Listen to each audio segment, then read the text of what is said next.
The whole time? The whole time. You go to the doctor. Oh, welcome back to the Wileyverse. We are back in it with our Rifts game, which had a little hiatus and is going to have a little hiatus again after this. But we are getting into Dodge City with our characters. I am Wiley, and with me, as always, is Mitch, playing the Glitter Boy, Plato, or James, or McKellar, or whatever you call yourself, with his AI companion slash daughter, Sugar. We have Dayton with us, the now power armored up dog boy ex-coalition demolition specialist. The NPC is still Shawnee, though we don't know for how long. Because I don't give a shit about Shawnee. Atlantean Undead Slayer. Our characters have just settled their conflicts back at Castle Refuge and have been sent into Kansas, of all places, to find out what's going on. Kansas in the Rifts universe is kind of largely overlooked and ignored, but it's got some interesting dynamics. Just like in real life. Right? A lot of people take refuge there because it's not a major place of any empire or group. It's not a consolidated power. It's kind of out in the middle of nowhere. But there's a couple weird things about Kansas, and the players are going to discover this as they move on. They have just came from Wichita, which is now currently a battleground for the Coalition's campaign of unity. They seem to be testing the waters in Kansas against the Kansas's own mercenary unit called the Ironworkers Union.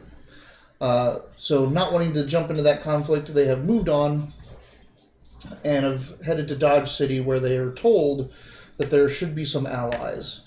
They are looking for a cyber knight named Praxis to find out what is going on in Kansas. So you guys are rolling up on Dodge City, and if you've been taking any of the main roads or even been near them, you notice that there's quite a bit of just kind of unfettered open traffic. There's literal horseless carriages, there's horsed carriages, there's people on horses, there's motorcycles and bicycles, hover cars and large all-terrain truck vehicles and such. There's hover vehicles and all kinds of things. It's not like the road is packed, but you see them pass back and forth on the lonely, long, dusty roads. A lot of them are Techno-Wizard. So you notice that there is a high amount of Techno-Wizard vehicles here. So you're moving up on Dodge City. Dodge City wasn't very big prior to the apocalypse, and it's actually a little bit bigger now post-apocalypse than it was before. It's got some built-up areas. It's got some walls and secure areas, some gun emplacements and defenses. You notice that there's a big old "Welcome to Dodge City" sign, but the everything has been kind of burnished except for the E. So the E is dark. So it almost looks like "Welcome to Dog City." How are you? So it's Dodge, D-O-G-E. D-O, the D is also, I guess, dark as well. D-O-D-G-E, so D-O, dark D, burnish G, dark E. I was like, we're going to Dogue City. Dogue City. Such wow. Dogue City. Such wow. Are you guys rolling up to the front gate, or are you going to kind of stay at arm's length and scout it out? It seems to be just a kind of hustling, bustling survivor community. So I don't know if I've asked this before. Can we see that he's a dog boy through his armor? Does the armor look doggish? It looks a bit. How much did you have the helmet stylized to look like a dog, or is it just kind of blocky? It literally looks like that picture that I made. There's a. Besides the snout part, the rest of it wouldn't look so much doggish because the ears flop down. Yeah. So I don't have But you have. But Your you helmet can. has ears. Well, his my ears. He doesn't need place for his ears. I know. I'm just saying. But But if you want, you can have ears on it that the sensor suites and things can come out of. One of the things is that having power armors that look like animals is not all that uncommon, especially not in this area of the world, but in South America, there's panther armors, there's all these kind of animalistic armors. Well, the only reason I ask is because we're going into a magic territory that's kind of free, and you look like you're a coalition dog boy. Yeah. Well, he definitely doesn't look coalition anymore. He doesn't have That's true. the armor. But I just feel like dog boy might be an issue again. Yeah. It hasn't been for a long time, but I think it might. It could be. People aren't looking at you like you're a dog boy because people can stylize their armors however they want. So they don't know what you are inside unless you open the helmet. The only kind of giveaway is the tail. Because you do have a little tail shoot that comes out the back. Most people, though, are paying a whole bunch of attention to you. If you are anywhere near the main road, you get nothing but smiles and waves and nods. And Are we traveling on foot? well, you are. Oh, yeah. I believe that both of you are moving on foot because of your power armors, and Shawnee now has a Techno Wizard little vehicle that she's using. Okay. Sorry, it's been a couple weeks. Yeah. All right. Well, as long as we go together, we can go in the front gate. There's no reason to sneak around. If I remember correctly, there's no reason not to just go on in without hesitation or worry. I don't think we're going to come off as enemies to this place. No. So you start heading up to the front gate. Again, lots of smiles and waves and how do you do's for you. People seem pretty supportive and happy to see a glitter boy walking along. The front gate is open. People are moving freely in and out. There's guards posted there. They have armor. Pretty much it's uniform. It's not all the same armor, but it's uniformly painted. And it has DCG on it. Though several of them have connected the C, so it looks like DOG. Including the person that comes out to greet you, who is a pit bull dog boy. Oh, then yeah, you can do the dog boy. He walks up. He's got was it dragon's breath over his shoulder. Dragonfire. That's what it is. He comes out, waves down. Wow, it's been a dog's age since I've seen one of you around these parts. With the dog puns. Here come the dog puns. Well, what were we traveling through here? We're looking for praxis, right? Yep. So we're just traveling through looking for a friend. Oh, well, we got lots of friends here. Especially to you. You spoken with the Ironworkers Union yet? Not yet. We've just arrived. Well, they're definitely going to want to speak to you, my friend. That's true. Maybe we could find some lodging before we do that. Yeah.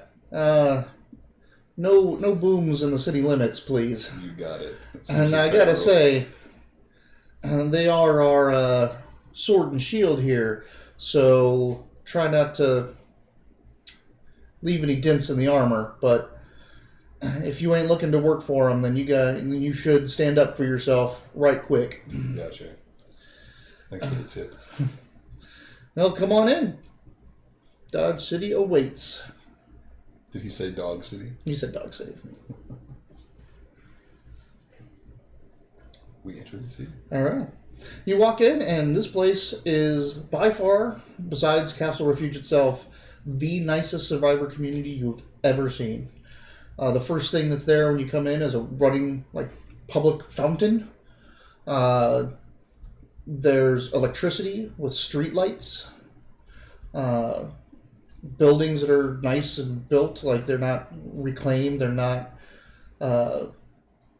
just boarded up old apocalypse houses. They look like newer construction.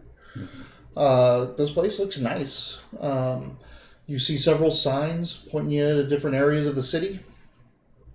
You got directions to something called Dodge City Power and Water. You got something to the university. Speaking of which, outside on the walls, you did see a bunch of like crests, probably of all the different municipalities or organizations that are powers here. One of them was a U with like arcane symbols and a circle around it. There was DC, P, and W, kind of like in a logo. And you're thinking now that you're seeing the sign that that's Dodge City Power and Water. I know that. You see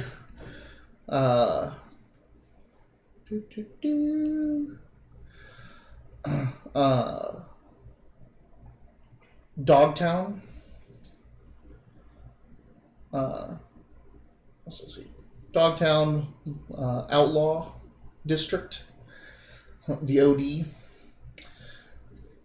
They have an outlaw district? Yes, that's what it says.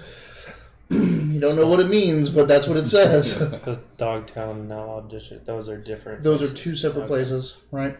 And then there's a couple other which seem to be like just suburbs or like areas of town. One's called Golf Course, one's called Homesteads. I know where that is too. What's first?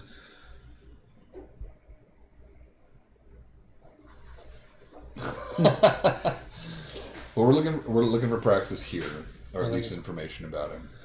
Well, you see several what seem to be public houses, like pubs, restaurants, hotels, things that would public gathering areas. Oh yeah, we did say we were looking for some lodging first, so let's go lock that down, and then we can go browsing around and possibly find out some information wherever we decide to stay. Sure. All right, so you going to just go to the first hotel you see, or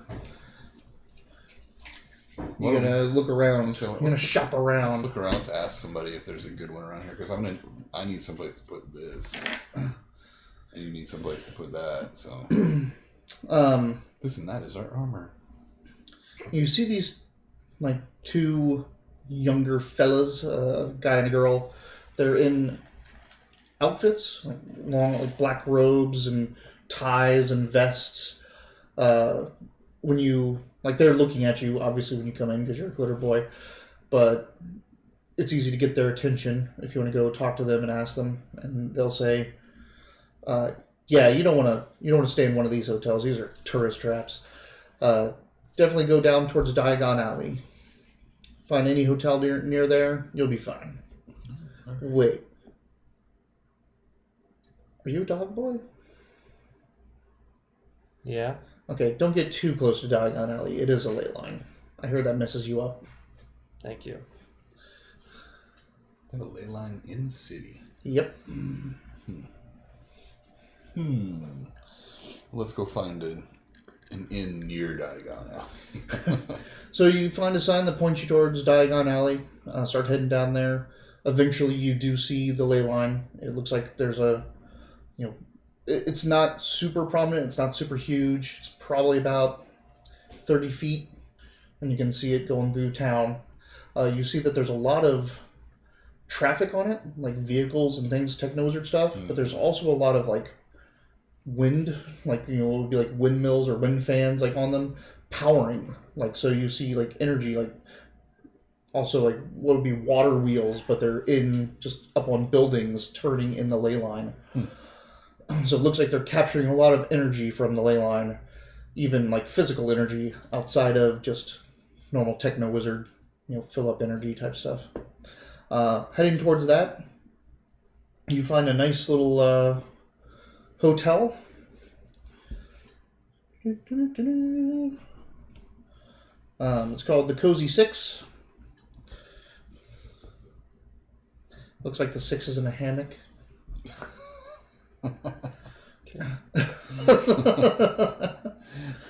Should have been called the whole bell. The whole bell, the uncracked bell, Yeah.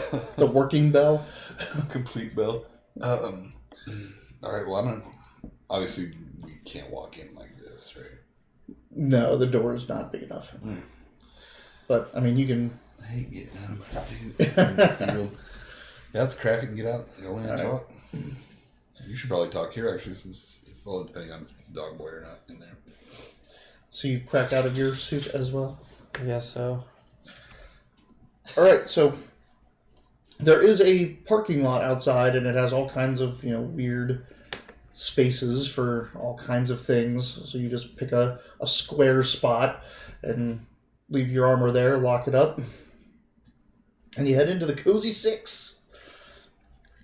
It looks like it was a motel that's been kind of rebuilt. So there's kind of an office building at the front with, looks like it has probably a restaurant or some offices or whatever, and then there's the two outdoor buildings that would have the rooms in them. You walk into the head office, and the head office has been none of you obviously remember what things looked like before the apocalypse, but this does not look like a little motel office from before. There's carpets down, there's cozy chairs, there's a fireplace. This looks like a lodge. There's a double French doors that look like it goes into a restaurant and a bar, like wooden top bar. It's nice and cozy. The lights are all like the yellow lighting, soft lighting. Bug lighting. Bug lighting. That's what it's for. No bugs. The front desk is nice and big and wood, and there's a bell out there. Ding. A man comes from the back. Play. He has got a big old handlebar mustache. It's all gray, nice and perfectly waxed. Head full of hair, which could be fake or not. It might be a wig. Looks a little bit too ruggish. But like the big, white kind of mutton chops separated from the chin. Beard plus the handlebars, like all cut up. Wearing a vest and all that kind of stuff. Here. Welcome to the Cozy Six. It's not a dog. It's Dog City, though. All right, fine. Hello, good sir. We are looking for lodging for at least 2 evenings. Possibly longer. Because we're going to stay tonight. And if we find something to do tomorrow, we're going to need a place to stay tomorrow. So. Excellent. Sorry to be so forward, but are you the glitter boy that just came up to the front parking lot? That would be me, James McKellar. Here we go. Welcome. It is always excellent to see someone of the order coming in here. And of course, always good to see another brethren getting away from the coalition. It's like the nicest place we've ever been. We're still all cautious. I don't like being nice. Well, it's too much nice here in Kansas. You guys are kind. Absolutely. As you might have gotten from our name, we only have 6 apartments here. We have converted the buildings out back into spacious living areas. It's more of an extended stay for upscale guests. Each of our apartments contains living arrangements for 4 people. Comfy. 6 if you want to get a little bit cozy. I think 1 will be good. There's 3 of us. We don't have a 4th person with us anymore. No. Yeah, how expensive and upscale are these places? Beethoven comes in and pops in my bubble. Perfect. I'm a hero. How much? How much? Well, it would be 500 a night, or if you want to extend your stay, we'll take 1,500. Hold on, 2,000 for a month.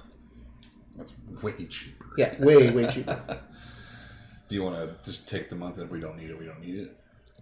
Might as well, because, I mean, we're looking for information, so we don't know that we're going to just get something and leave the city right away. The sale is so good, it would be foolish not to stay for a month. He's like, got your money for 2 days. Yeah, we'll take the month. Huh? Pay the man. I'll pay 1,000 of it. How about that? I got it too.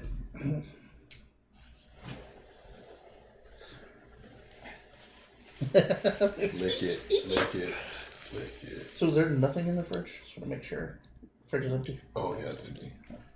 I guess I'm taking Dane's word for it. I said I'm taking Dane's word for it.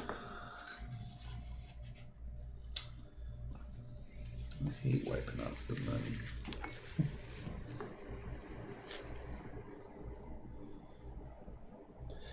The fine print of the 2,000 a month is that it doesn't come with any complimentary anything. Like with a 500 a night, we come with a continental breakfast and like a dinner. This is, you're staying here, so they're not catering.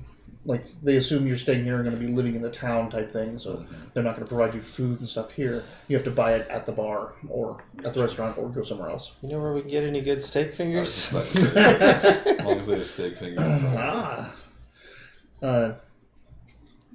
This is just down the street at the how do I say this? At the old Elkhorn, you can find elk steak fingers. What? I'll try anything At twice. the Elkhorn? The Elkhorn. Not the Elkhorn, but the elk. Not the Elkhorn. The Elkhorn. God. Elk steak fingers and more at the Elkhorn. He pulls a chip off the a little rack at the front and says maps $5 and hands it over to you. He's like, oh, on the house. Oh, sweet. Thank you again. So you can load that up to your suits. All right, let's check this thing out real quick. Right. So you go. He gives you the keys.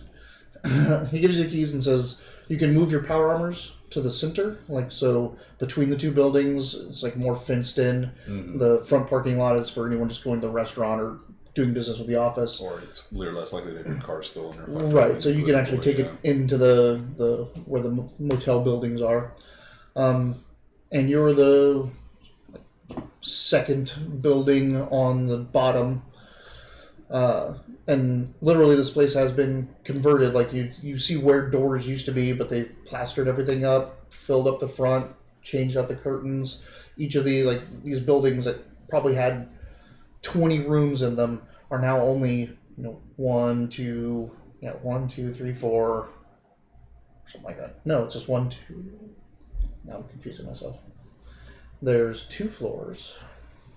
There's on each 6 side. rooms, and it would have to be 1 on one floor, 2 on the other on each side. Yeah. Or 2 smaller combinations, 1, 2, 3, 4, and then 5, 6, like that for like presidential suites. Yeah. So there's one building that's been converted to 1 long room each on one side, which is more, and houses like 12 or whatever. On the other side, it's 4, halved. So you're on the left side, second room. You walk in there, and it's just like that office. You walk in, and it's like walking into Grandpa's house. Throw rugs on wooden floors. I was like, a trailer missing a wheel? What? Nah. Like rich Grandpa's house. No.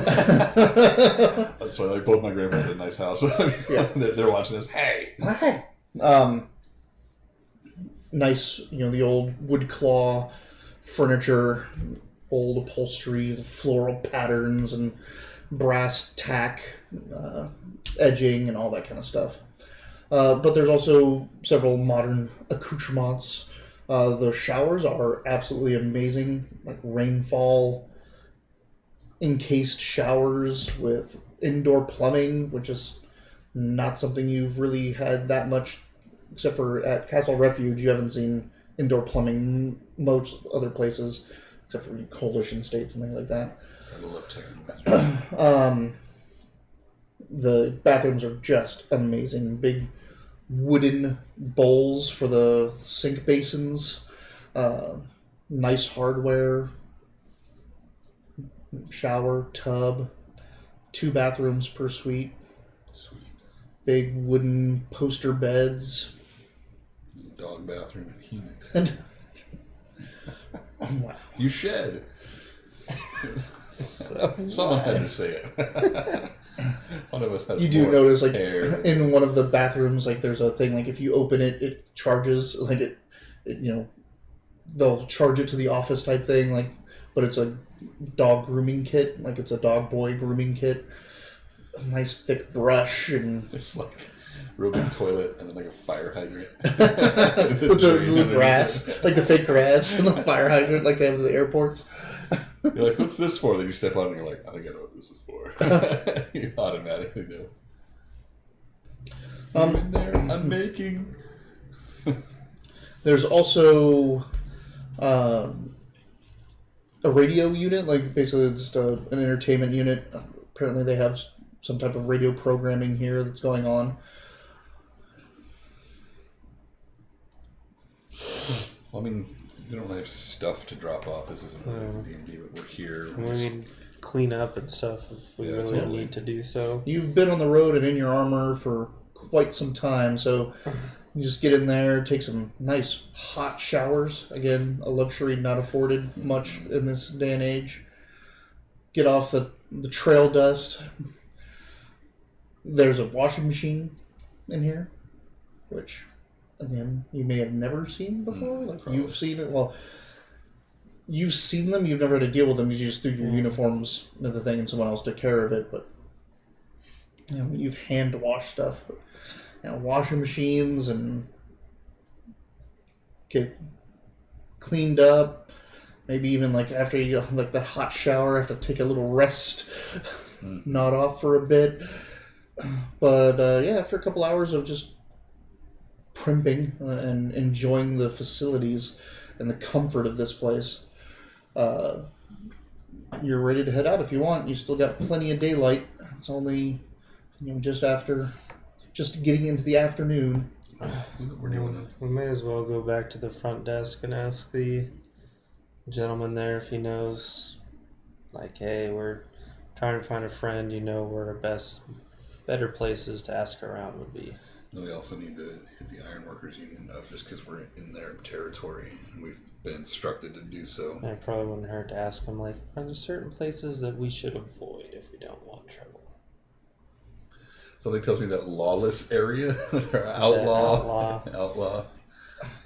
District, DOD. Yeah. Could be where to find some good information, though. We never know.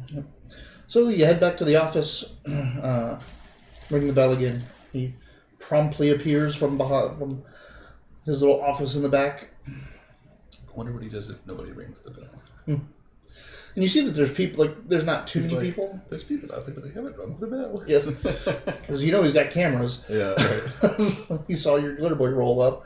And you see that there's a couple people in the dining room as well, and there's a bar in there. So you ring the bell, he comes out promptly. Ah, yes, good sirs. What can I do for you? We're wondering if you know any, because we're actually here looking for a friend. We don't know where he might be. Any good spots to ask around town that might lead us to this information? Well, that He's depends. a cyber knight. A cyber knight, you say? Well, let's see. You can try your hand at the university. They are all about information and knowledge, especially the magical. If your friend was a practitioner of the mystic arts, I would say that would be definitely the place to go. But cyber knights have their own thing going. You can go to the OD. Lots of information to be had there. Probably not Dogtown, though he may run with those. So, tell me about Outlaw District. I'm fascinated by the idea that you have a lawless area. Don't let the name fool you. And it's all the folks that couldn't make it up in the actual new western frontier that filtered on down to Kansas. No, I mean, there are their fair share of real outlaws amongst their midst.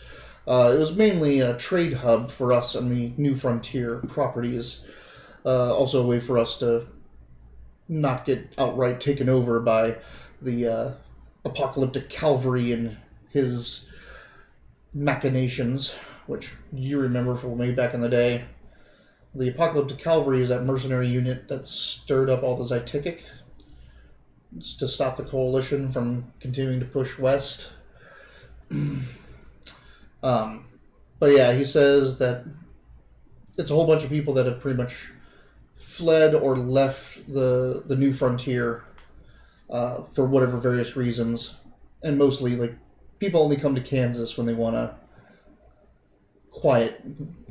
more quiet scenery. So don't let the name fool you. But there is like anything you want, you can get there though. But be careful. Many of it is technically illegal inside the city. Gotcha. And hold on to your credits. You're like, don't let the name fool you. But most of the stuff's illegal, and they'll probably rob you. And also, there's some outlaws there. Like, because that is their bad district to these people. Yeah. But, this isn't murder you for a scrap of food type place. Gotcha. You can also try City Hall. Almost like lots of information comes to and from there. It's just sometimes it can be a bureaucratic nightmare. Well, thank you. That's a good jumping off point. We'll see you later this evening. Excellent. Before we go, are there any spots that we should definitely avoid in town? Yeah.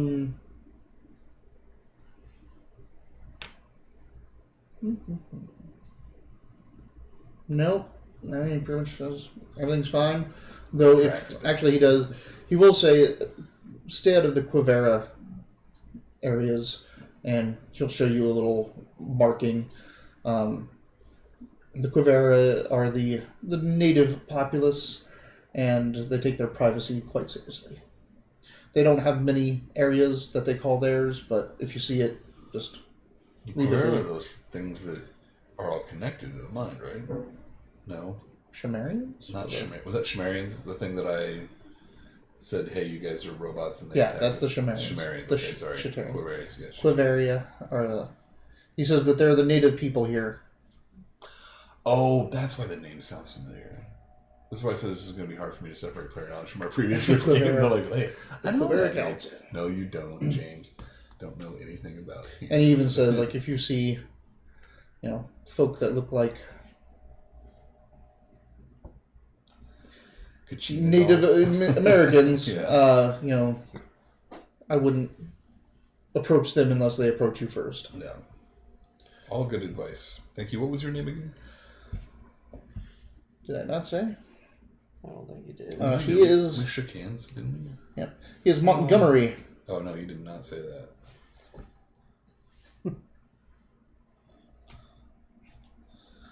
And that's two names, actually. It's Mont is his first name, and Montgomery is his last name. I'm Montgomery. Mr. Gummery. Mr. Gummery. Please call me Montgomery. Please call me James McKellar. All right, so I think we should head to the college first. That seems like the best idea. At least to me, that's what I think. Sure.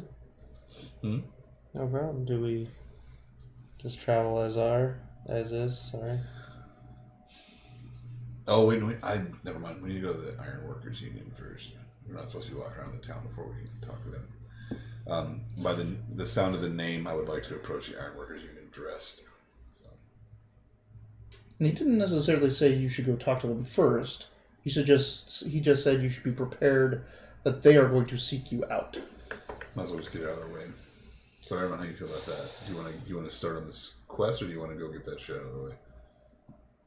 I shouldn't say shit either. We don't know what's going to happen. I feel like the original plan of going to the university first might be better. All right, let's do that. If the Iron Workers want to come and find us and talk to us, they can, but we don't necessarily need to go speak with them for any reason.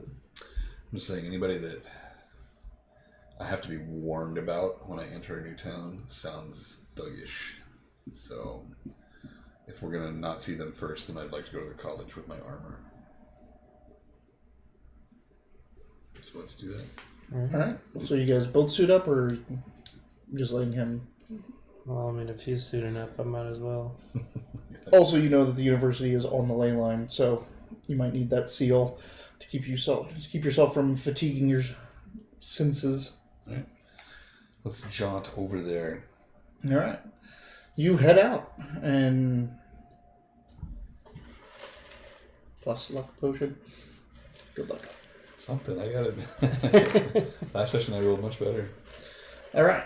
You head down to Diagon Alley, make your way down it. Again, this is like all kinds of magic stuff going on down here, plus a lot of power works, like a lot of things that are turning turbines and catching ley line energy and all kinds of weird stuff here. Magic. Yeah, it's rough. What's the bit at the top?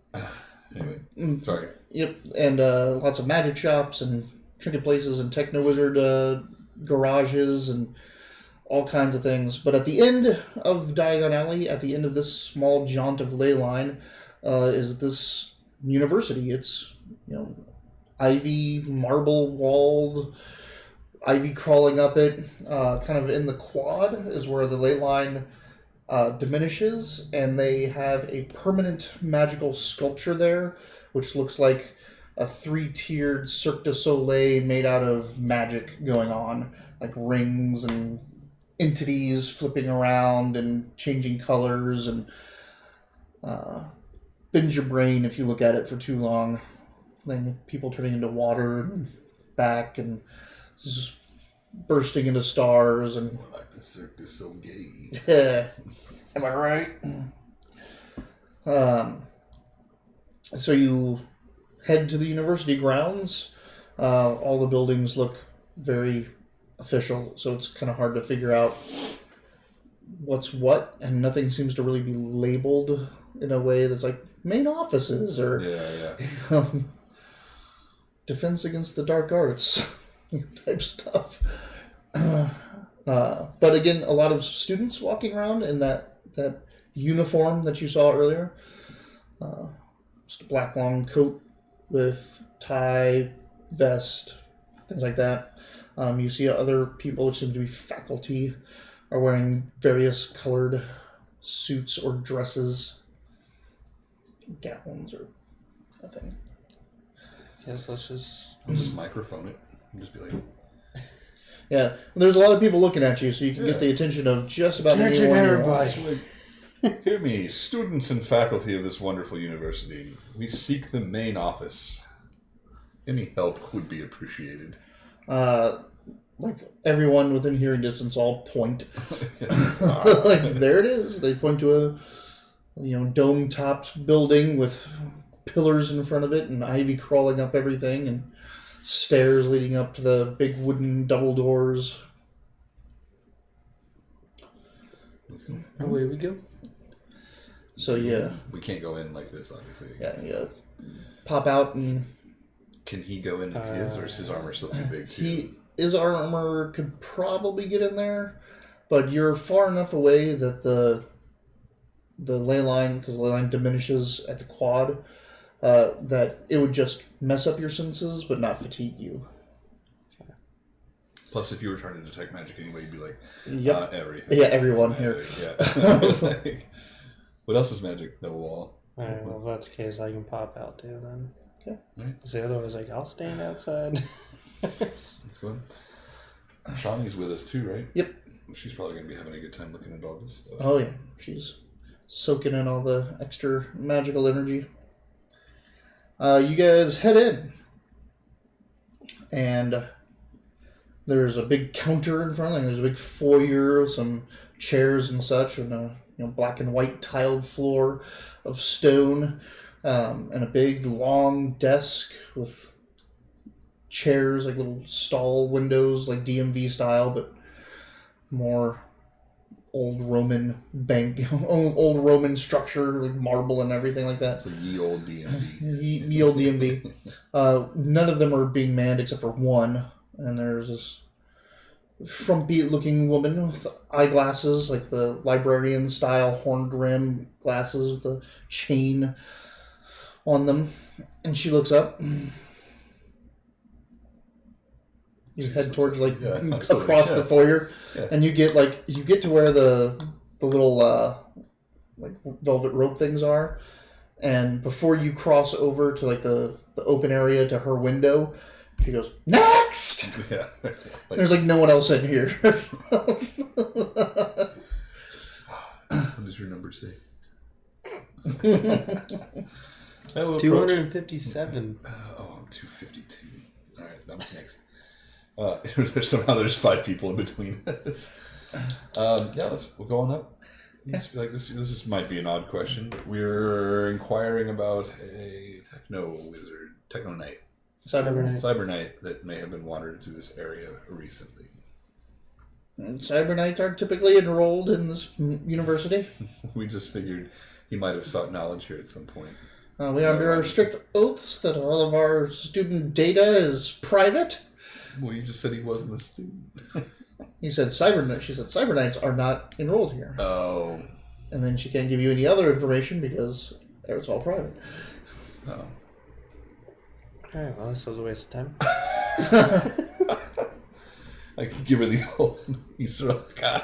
Let me try. Come on, I'm a Glitter Boy pilot. He's a friend of ours. We're actually seeking to do some good here in the realm and could really use any information that you might be able to provide. All right. Make a persuasion. Oh, I forgot my persuasion's so low with this character. You have a +4, so. Yeah. 9. I haven't heard of any cyber knights coming through, but if I did, I'd tell you. I appreciate that. Glass, you said your name was? Glass. It is now. And we'll leave. The door opens up as you turn around from this less than helpful woman. Yes, we're leaving. and a man, a very short man, probably about 4 foot tall, in red robes with a red pointy hat, kind of starts trucking in here. Doorbin. He's got big open sleeves. He's got a scarf that's pulled up, so you just see his glasses. He's a pocket full of darts. He's got big glasses that are purple lenses, and then a scarf that comes up, and you just see the top of a big fuzzy mustache, and then big fuzzy eyebrows, and then the hat, which is wide brimmed, red pointed. He's clearly trucks right up to you. Clearly from the circus. Iron Workers Union representative. He makes his way right up to you, floats up into the air, puts out his hand, says, How small is this guy? Huh? How small is he? 4 foot. Okay. So he's too tall to be Doorbin. Yeah. Not necessary. What? Your size was small. Anyway. 3 to 3.5. I was wondering why you floated up to shake hands with him. So get eye to eye with him. Okay. Because you're 5'10" maybe or something? Yeah. James or something? Little English guy. He's like, Lou Orco, Provost. Yeah, that's who we need to speak with. James McKellar, Glitter Boy. I saw it outside. Impressive bit of machinery. Thank you. I did not build it myself. Oh, of course not. Of course not. Who does but Free Quebec? And second string Glitter Boys are just not. I'm babbling. What can I do for you? We were inquiring about a cyber knight that had traveled through here recently. Gladys did her best to keep your secrets. Oh, well, yeah. You're not going to get anything from the admissions office. He kind of gives her, you think, a glare, but you can't tell behind the glasses. I should have enrolled. The data wouldn't have been private. So, come with me. He turns around and starts floating, so he's at your level. He also introduced himself to you, too. But as you're heading outside, him floating, now you said glitter, or you said cyber knight. Mm-hmm. We have several that operate in the area. Who are you looking for in particular? And this one goes by the name Praxis. He kind of like stops hovering for a second. Like, he kind of looks over his shoulder at you. Praxis? Praxis, huh? No, just Praxis. Hey! Thank you. I'll be here every Tuesday, except next Tuesday and last Tuesday. Next Tuesday and last Tuesday. Well. Interesting. Give me one moment. He does something like this in front of his face. He's just floating there, not doing anything for a couple of minutes. I poke him. You poking him? Not really. That'd be rude. Float. That's more of an Easter thing. Rolled a 1.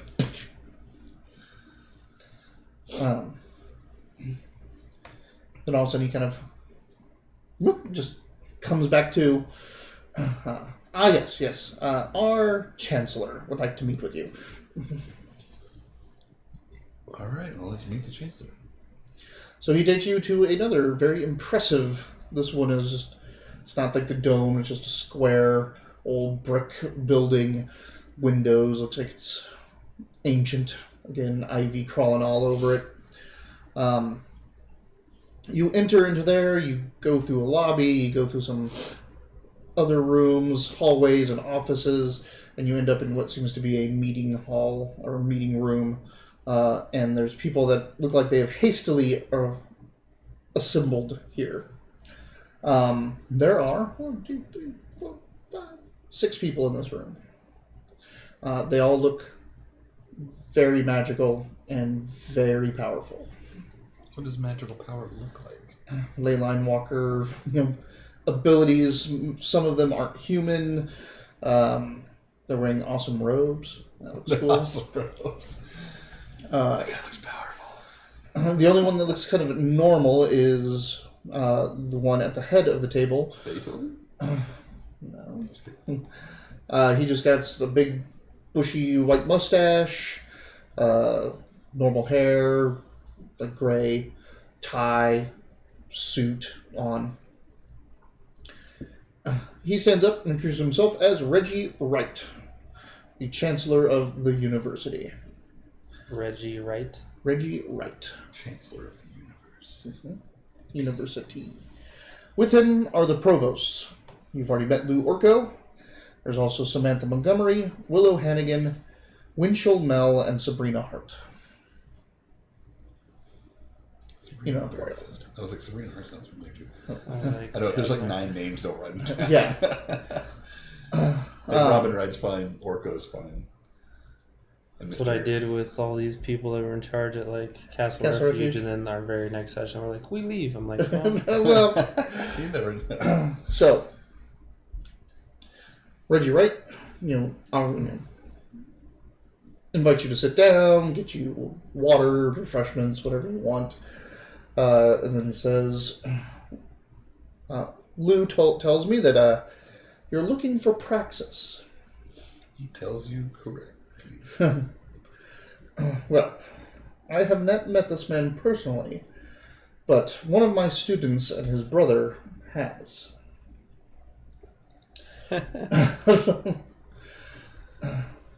Those knuckleheads. Those knuckleheads. We're not quite sure of the whereabouts of the Vernon boys right now, but they would certainly know where Praxis is. I'll tell you what I do know. Is there a gay bathhouse in town? Because that's where Because that's where he'd be. So he tells you that the Vernon brothers went north to a town, towards a town. They went to a homestead, found some trouble. And if you haven't heard about the trouble in these parts, besides the Coalition, it's called witches. And witches are extra-dimensional demons that are very powerful magic users that can corrupt creatures to bend to their will. by creatures you mean could mean us as well, humans, dogs, anything. boys. Yeah, cows. Specifically, they encountered witch-touched cows. I want to run into a bear, didn't There was things in the city that were witch-touched, but I can't remember what they were. I'm pretty sure Vernon did a bear. That's all right.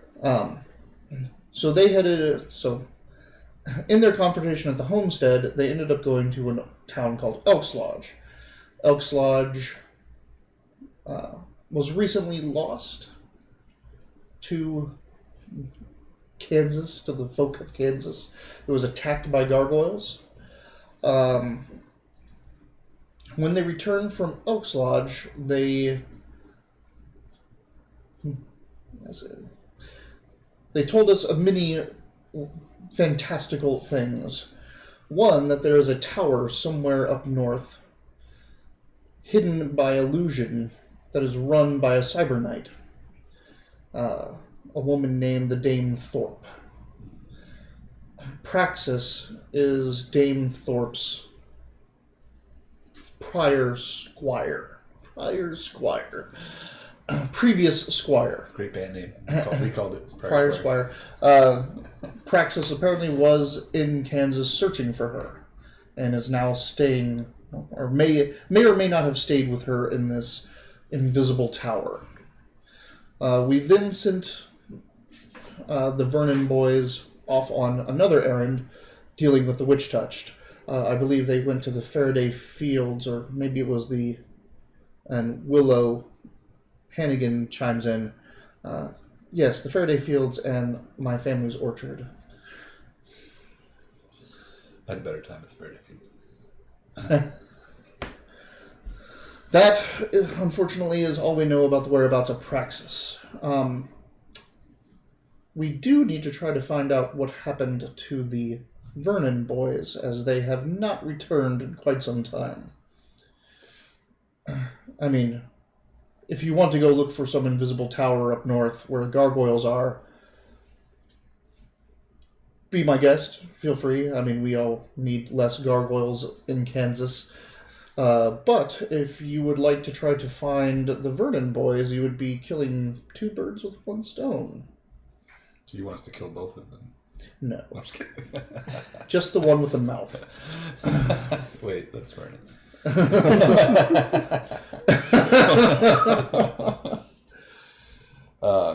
And we have some experience with gargoyles, but we might as well do this. We can use all the help we can get. If they've already had contact with Vernon, with Praxis, they might be able to do it again. They seem to be our closest lead to having information about Praxis and where to find them.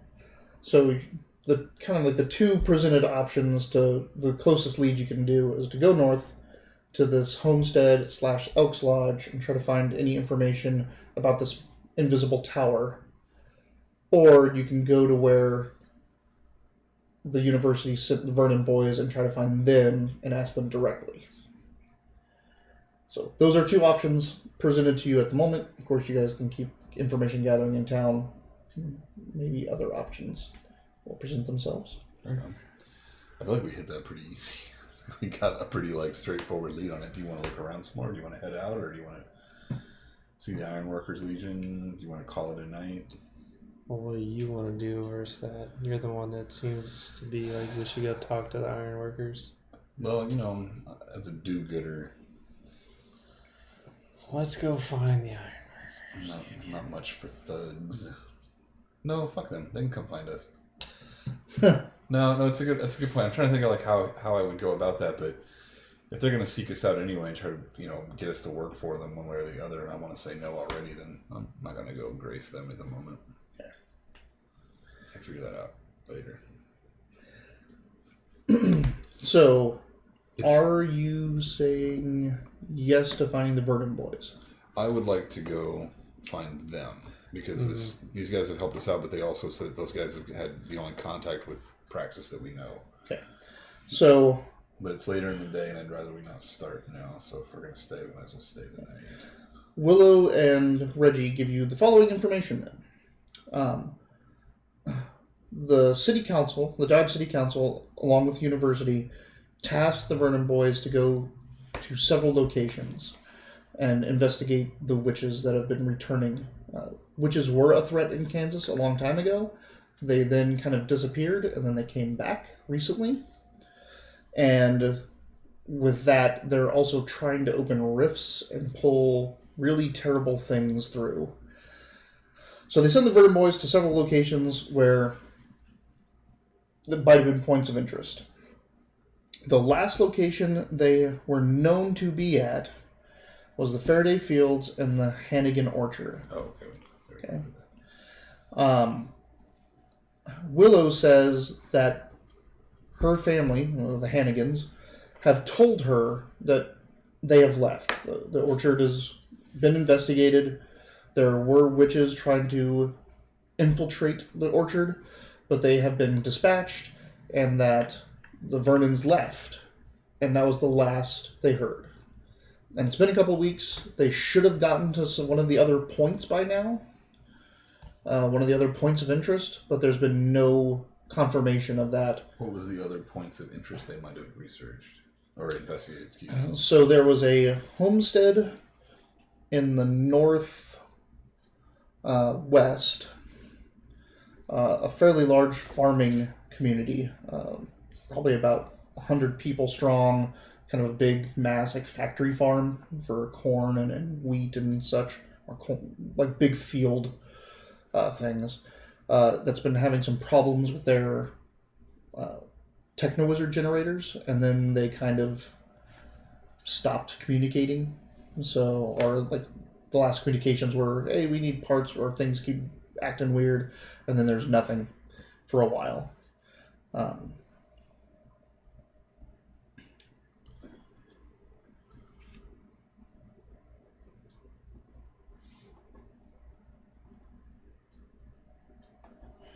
That's the Coleman and Touch Farms.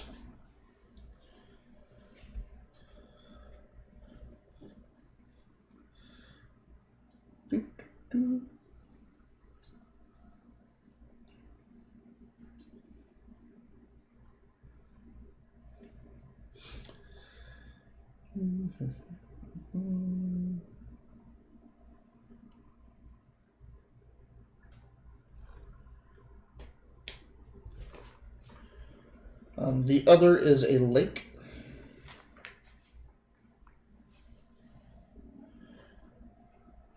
It's simply called Nexus Lake. It's one of the few magical hotspots in the realm, and there are some, but it has a permanent ley font in it, in the lake. Both the university and the R&D department of Dodge City Power and Water have a research, like a joint research station there, and they haven't heard from that in a while. Does the lake have a name?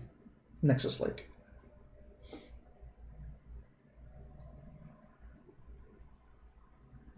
Those are the two areas that they might also have gone to.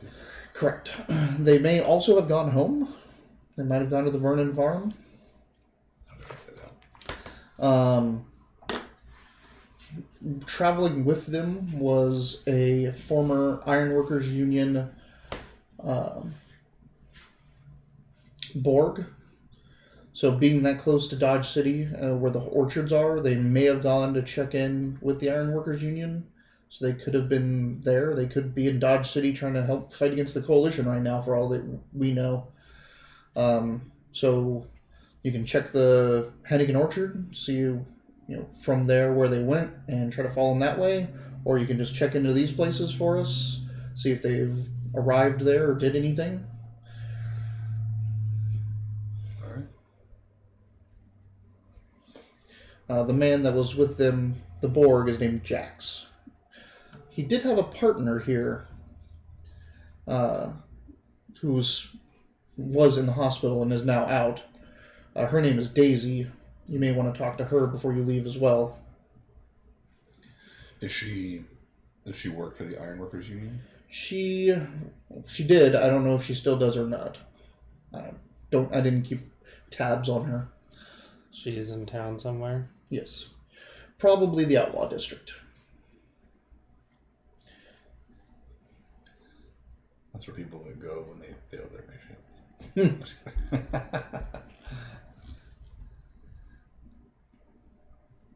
Alright. Yeah, well, Alright, so you guys were heading out to go, get something to eat or drink and then call it a night? Well, I mean, if Daisy's here in town, we could always go check that out right now. yeah, we can do that now. Let's go ask around in the Outlaw District.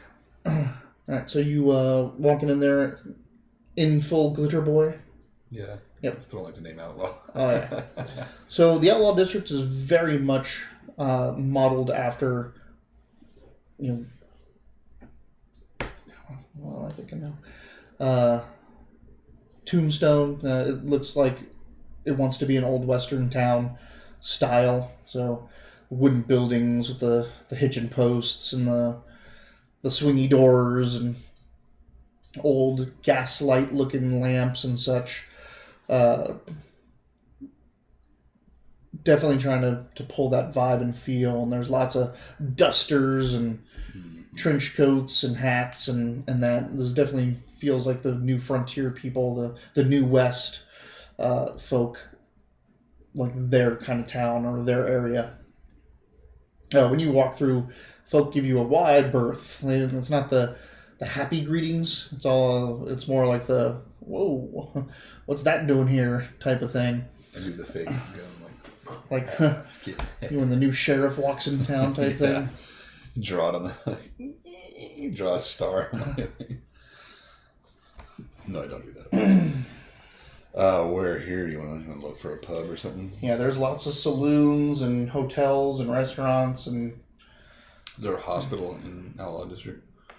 There's a couple chop shops, which was where you'd get cyberware, and they can kind of front as a hospital as well as medical. Let's try one of those. That's fine. Just whatever first one we kind of run across. All right. Right. Like we're just, Yeah, no, I don't know any other. we're just gonna start somewhere and start asking around for Daisy, I imagine. Do you know of a woman named Daisy?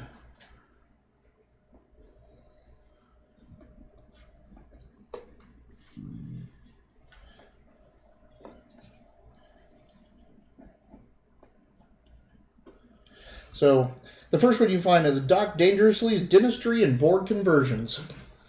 All right. Do with the shirt, I'm sure. I was like, what? Surgeon, dentist. Right. You Get walk in in there and there's I'll stand guard. the smell of antiseptic and not quite so covering up blood and other smells. There's pretty much a small little like office, but like right off from there, the dentist chairs and the chop shop chairs, and like there's big mechanical arms on the ceilings to move the cyberware around, come down over the chairs and things like that. Currently, there's only one person sitting in one of the chairs with a spindly man all up in his grill, and conversation is ensuing. Like, yes, blah blah blah, the weather, the foul starts, this and yes. I actually had a dentist that could understand that. Yeah. He was real good. He'd have your mouth completely open, a little thing in there. He's drilling or doing whatever the hell he's doing. He's like, "How's school going?" Oh, that's too bad. My daughter's had some trouble with school. She would rinse and spit. Good. She was saying that she had some problems with one of her teachers. This is going to hurt. They're like, oh, a little more. Okay, sure. Like he understood everything you said when you garbled. It was weird. There's a woman behind the desk. She has obvious cyberware. She's obviously chromed. Some cat eyes going on. Claws. Cybernetic arm. Who knows what else? She's just sitting there like sharpening her claws. Can I help you? Sharpen All right, real quick. What did they tell us, Daisy?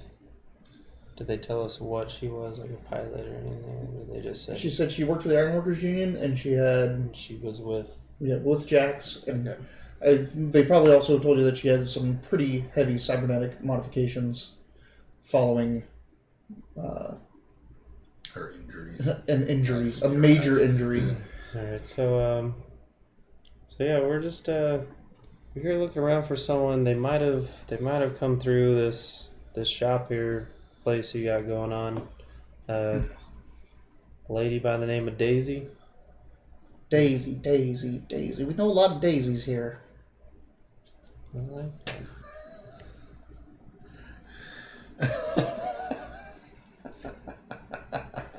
That would be a little bit more specific, hon. She would have been, clearly had some cybernetics going on. She probably needed some fixing. Like a lot of fixing.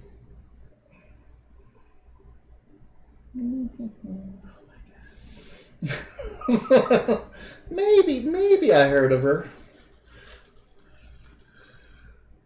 What a good chance to like stand outside and guard.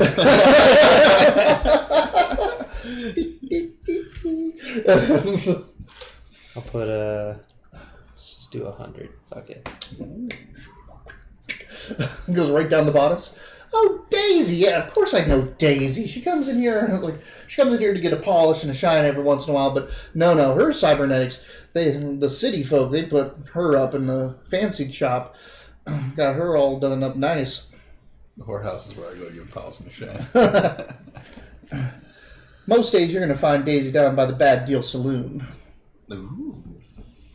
Can you point us in the direction of the Bad Deal Saloon? Right. You just head out the door, you head down, you see the barber shop, you swing a left, then you head down to 2 alleys. You could cut through the alley if you want.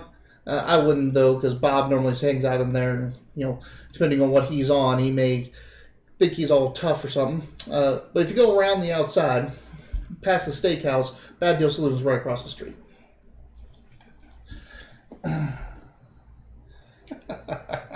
Alright, thank you. If I can get out of You here. don't want any wetware while we're here? You want some cybernetic enhancements? I'm not Start- allowed to. Oh, you're definitely allowed to. It's just going to hurt. I want it so It my tail, penalizes. I want it so my tail don't wag when I'm happy. Can you deaden the nerves? Kills my tough guy attitude.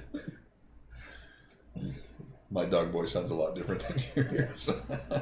Yeah, well, let's Make my tail don't wag. take this safer route to this Bad Deal Saloon now. All right.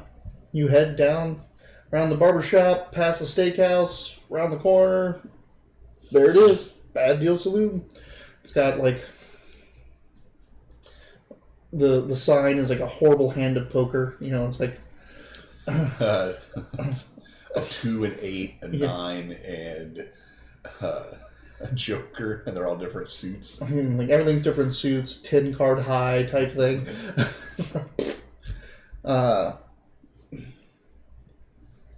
It's rambunctious in there. You hear music. Music is not old western. It sounds kind of punk rockish.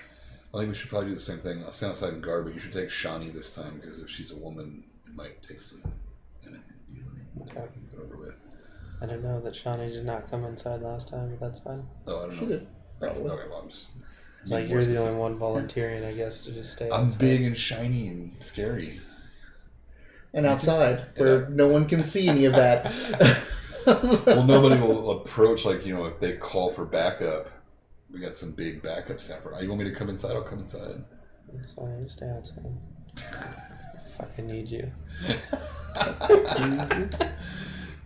Beats. We're gonna take you to the venue. But if you hear ruckus, like we may, obviously. I don't know exactly.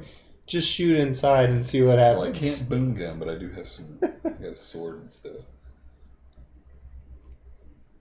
What's that fucking cool? I haven't got to use my vehicle light laser yet.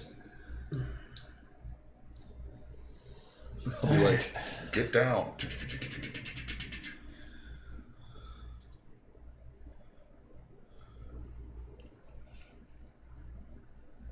First things first, I guess. Me and Shawnee will head up to the bar, get ourselves some drinks.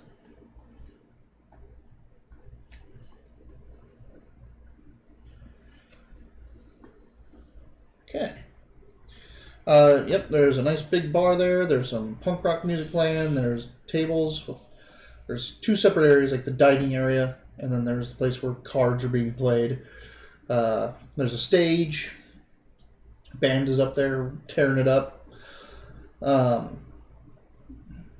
Pretty boisterous in here. People moving back and forth, up and down. You know, kind of nightclubby feel on the bar side. The card side's a little bit calmer, but there's still a lot of movement. You make your way up to the bar. I'm assuming you're not in your armor. You left that outside by the hitching post by him. You're still one of the biggest in here, but there are a fair amount of DBs and non-humanoids in Outlaw District of various types. So you see a couple others that are, you know, just as big and scary as you. Even a couple dog boys here and there. You shoulder on up to the bar. Pretty much most folks don't give you a berth, but don't stand in your way. Everyone's got a little bit of a tough guy chip on their shoulder in here. Nice sassy looking redhead comes up. What'll it be, hon? I'll take a whiskey, and my friend here, Shawnee, what would you like? She orders a beer, a lager. All right, that'll be $12 or 12 credits. Shawnee's turn. She'll pay. Like I just gave 100 to a fucking. And then you also found out she was standing right behind you the whole time. Right. Anything else before she saunters off? To get our drinks? Yep. No. We should ask her if she knows Daisy, the customer. Are you in here, sir? No. Are you standing outside? He does have a radio on like, to you. I also offered to come in. That was to what, yourself? I mean, you're the one choosing to stay outside.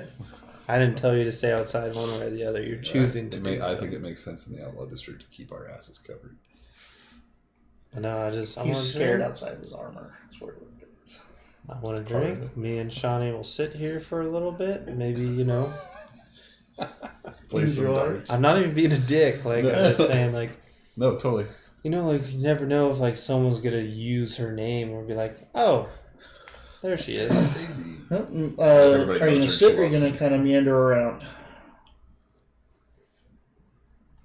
We'll meander around, check out the place. We'll, you know, look at the band for a little bit. Seem like we're kind of interested. Make a notice check. Fucking, No bonuses because yeah. there's way too much going on in here. Actually, a good plan. Like, if you were looking for me, 5. and you're like, oh, he frequents Thirsties. If you just sat there for like an Someone hour would say or two, Mitch. someone would say Mitch. Yeah.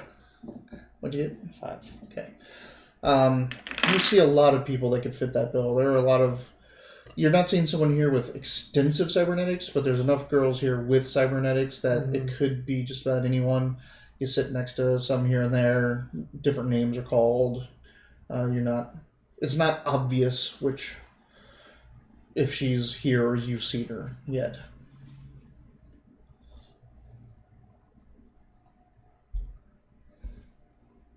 Alright, so They always do that. Yep. It's so annoying. So annoying, Bandy. It's a flash avoidance. If they've ever had a flash go off in their face. My cat used to do that. Pick my phone up, he'd be like, he wouldn't like look away, but he would like squint. So after meandering around enough and no one really using the name that we notice or being able to pick out the person, let's go back up to the bar for another round. Okay. Another $12. Shawnee will pay it. This time, I asked the bartender, hey, by chance, would you know a Daisy that likes to frequent this place? I may.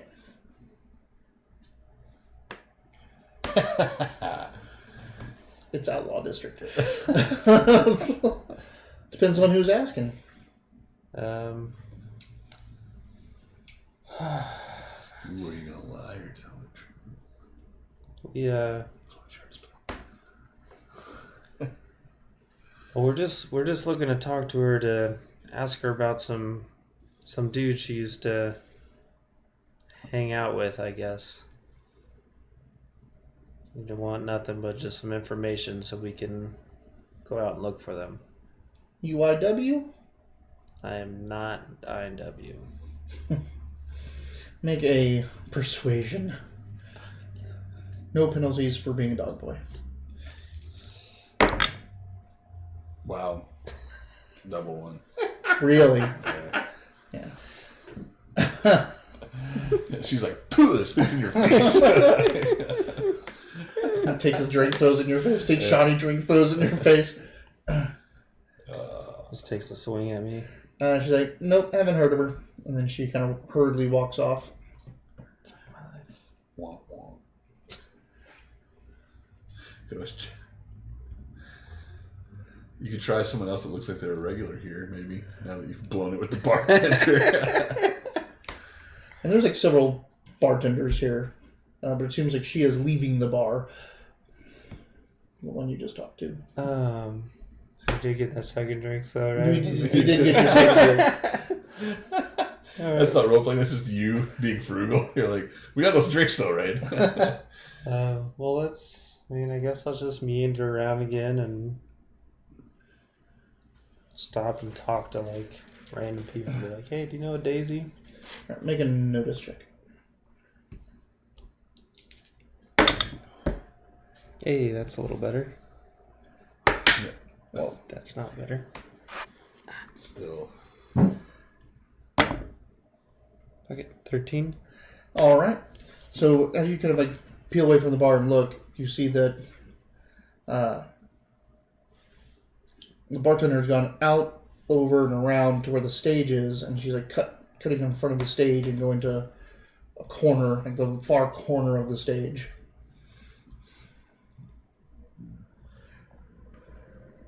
Go over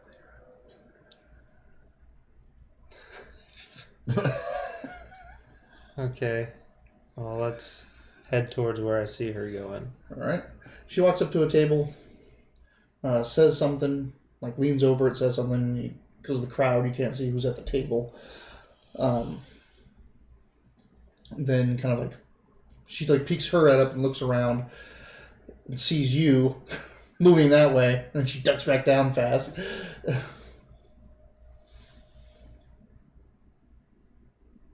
Keep heading towards the table. All right. Eventually, you see her pop up back on the other side of the stage and head back toward the bar, kind of looking back at you. I have a general, like, area where this table was, though, right? Yep. Just head to where I think this table might be. All right. So you make your way up in there, and as you kind of get through the crowd, you see that there's one table that looks like had a whole bunch of people at it and now is empty except for one person. And that person is sitting with their back towards the stage, so facing you as you're coming up. It's this kind of small woman, smaller frame, except for the extensive cybernetics she has. Arm, leg, kind of back and spine, wrap around the eye here. She has that kind of shaved side of the head with a tank girl kind of multicolored hair. And it's obvious she's holding something. She's kind of kicked back at the table and holding something underneath it, pointed in your general direction.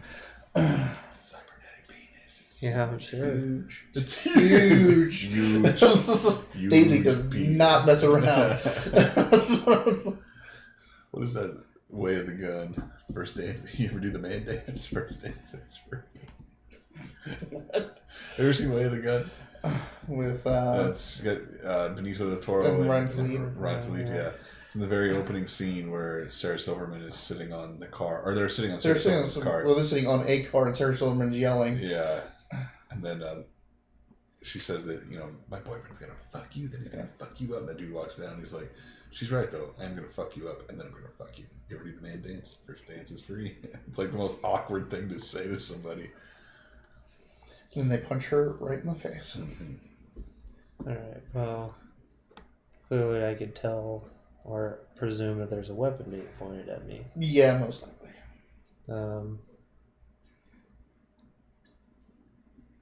Am I within speaking range of this individual? It's or- pretty loud, but you have a good loud voice. You can. You could always sit Greedo solo style. I don't even know what gun I would have with me at this point. One of your pistol that you've never used. Yeah. You'd have your laser rifle and everything like that. You just wouldn't have whatever you carry in your power armor. The grenade launcher. Could always have Shawnee flanker. Can you see her? No, I can't quite see. You go in the middle there and do Yeah, You here's where can, I'm you looking can at see her a them. little bit through the glass. Stretch. What was that? Oh. Alright, well. I guess I'll yell or project to this person. Hey, before you do what you're thinking about doing, I don't know what the bartender told you. I'm just looking for information. I do not belong to the Ironworkers Union. Well, What if that's why she wants to shoot you? pull up a chair. And your friend, too, right next to you. Alright. Pull up a chair. Yeah, Shiny sits down next to you.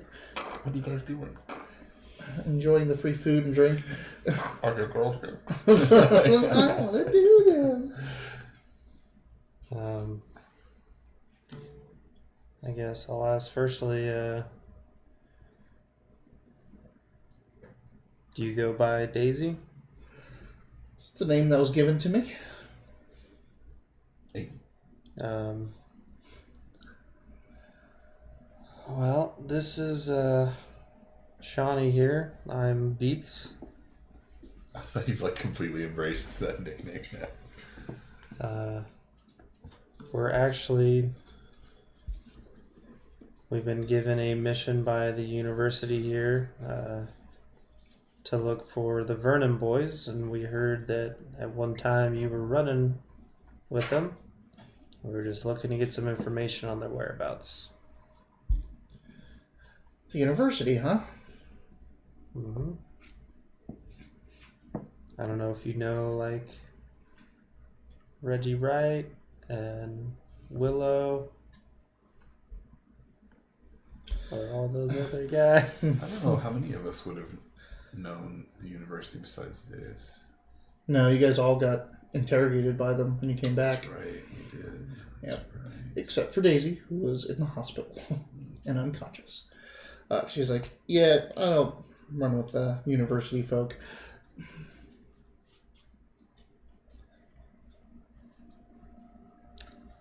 Okay, that's cool, but Cool story, bro. do you have any information on when you last saw the Vernon boys, or?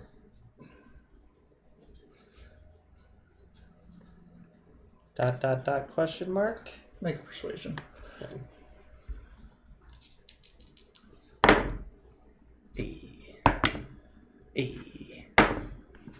Now you're persuasive as fuck. 17? Like 17? He's like, she's like, Just imagine what this tongue could do. whoa. She down. She whips out that huge cyber penis and she goes, go to town.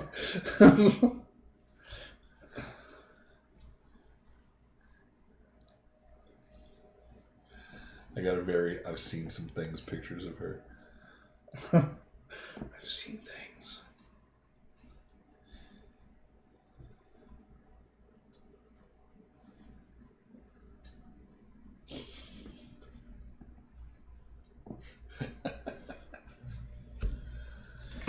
Give me 1 second. Technical difficulties? What the? Uh-oh. Oh, here we go.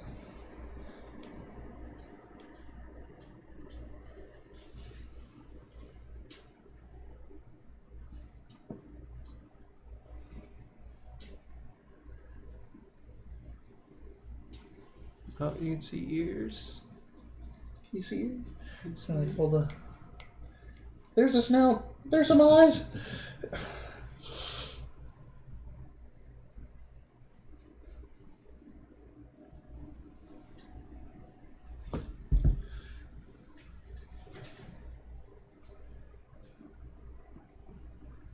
Yeah, bring that brush. I keep forgetting about it. I have a cat brush, but I mean to keep getting her one before we come out, because dog brush, you can get what she needs is, they look scary. They look like a loop, but both sides have like jags on them, like a saw blade, and it's an undercoat overcoat brush. When she's short hair, coarse like this, you basically just scrape it and it just pulls everything out. They're not expensive. I just keep forgetting. Like I just don't. It doesn't cross my mind because I don't see her every day. There's technical difficulties going on. So my iPad has forgotten my network, and then the password that's working for all of my other devices is not being accepted. Yeah, my phone just said share password or something like that. Yeah, same. Like, and I've been doing the same thing with this, and it's like it's the password that's working. Do you want right to share now. a Wi-Fi password for Jackpoint with Wiley? Yeah. Oh. Yeah, and you can hit yeah, but now it's still saying incorrect password, even though it's obviously not the incorrect password. I think that I'm the moderator for the Wi-Fi now. I just successfully shared my Wi-Fi password with you. Oh no, it's just a thing with iOS. Oh, you can just okay. share any password you have. I'm gonna take this one. Going back for some more, huh? Water. Yeah, water. Yeah, it's weird. Just my iPad's just refusing to accept that password. Do we need to?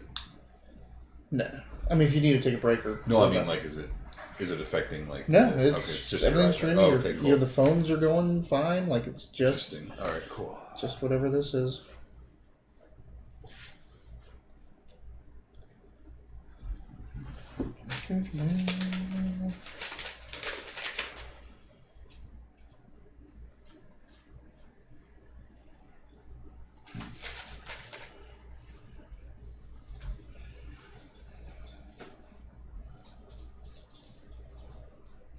Ooh.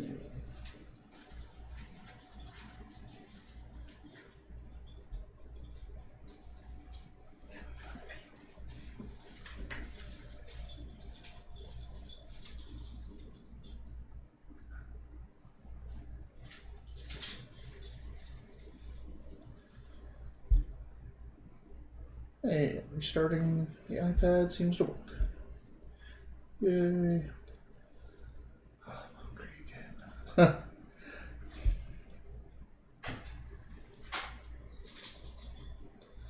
It's like though I'm good all day, so I can do something bad for dinner.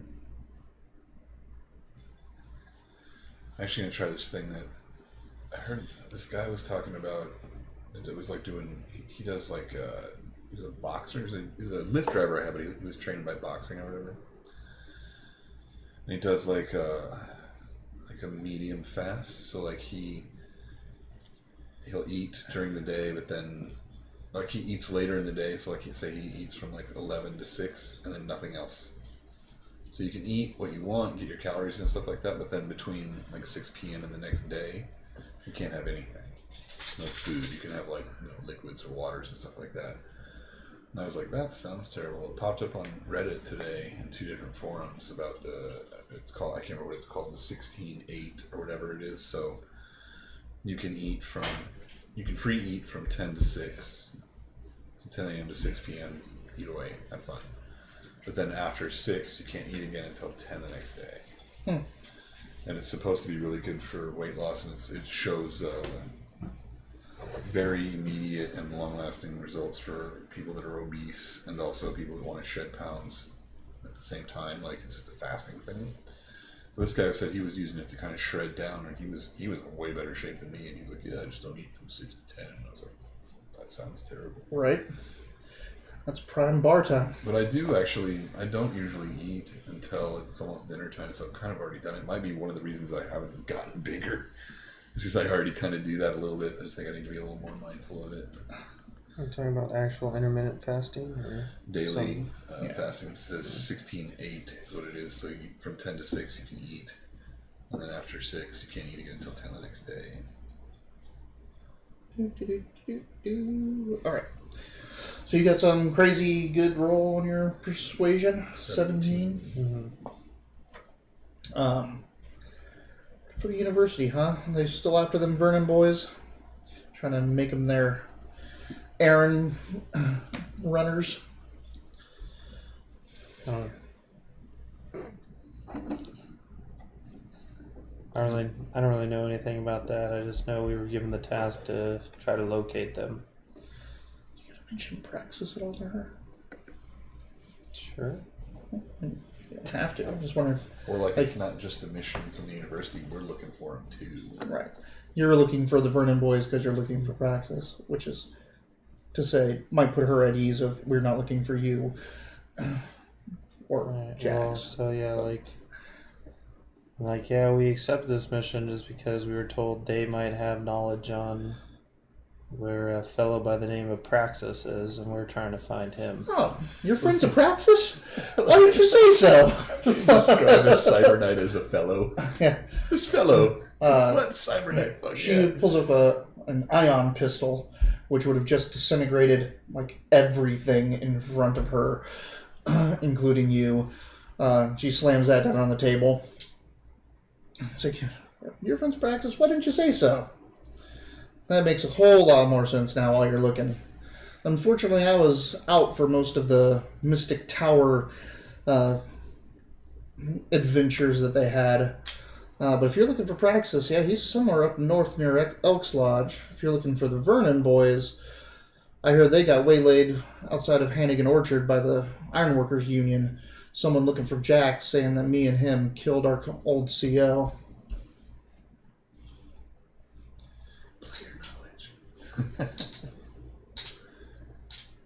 Alright, well, Cool, thanks. thanks, Daisy. It's been a pleasure meeting you. Thanks for not shooting me also. You're welcome. Least I can do. It's very true. That is the absolute least you can do is not shoot me. We'll gladly be on our way then. She's like, if you get close and the Vernon boys are still running with Jax, tune into this frequency on your radio. It's what me and him use to communicate. Alright. Shall we deliver Jax a message if we run into him? Just tell him I'm waiting. So far, I'm up to 20 Ironworkers boys that have come looking around. I want to know what his score is at. Alright. I bet it's half that because he only got one hand. He's still missing his sword.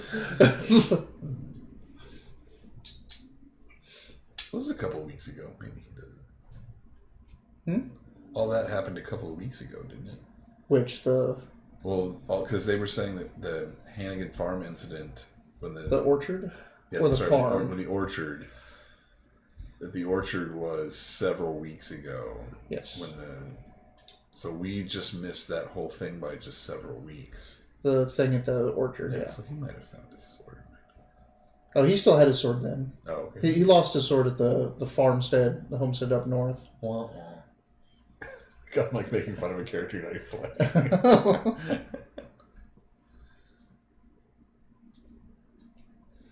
Alright. Finish our drinks and be on our way. Alright. We'll see how Skinny or just come out and tell you all this information, so I'm sure I listened to most of it, but that's fine. But I didn't catch.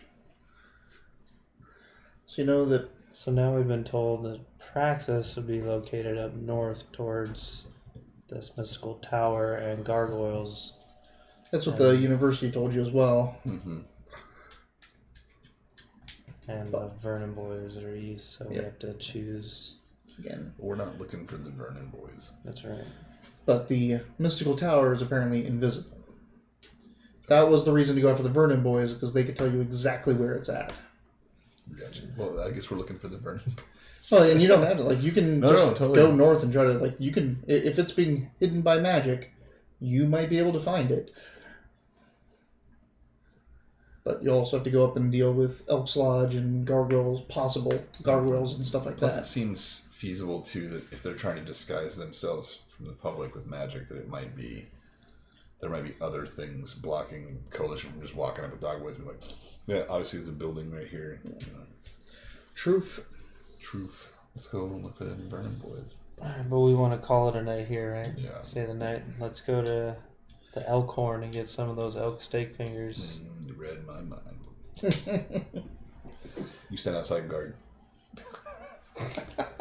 I'm not volunteering for that. Now, are you parking your stuff at the Cozy Six, or are you taking your power armors and putting them in the parking lot of the... Is the Elkhorn an outlaw place? No.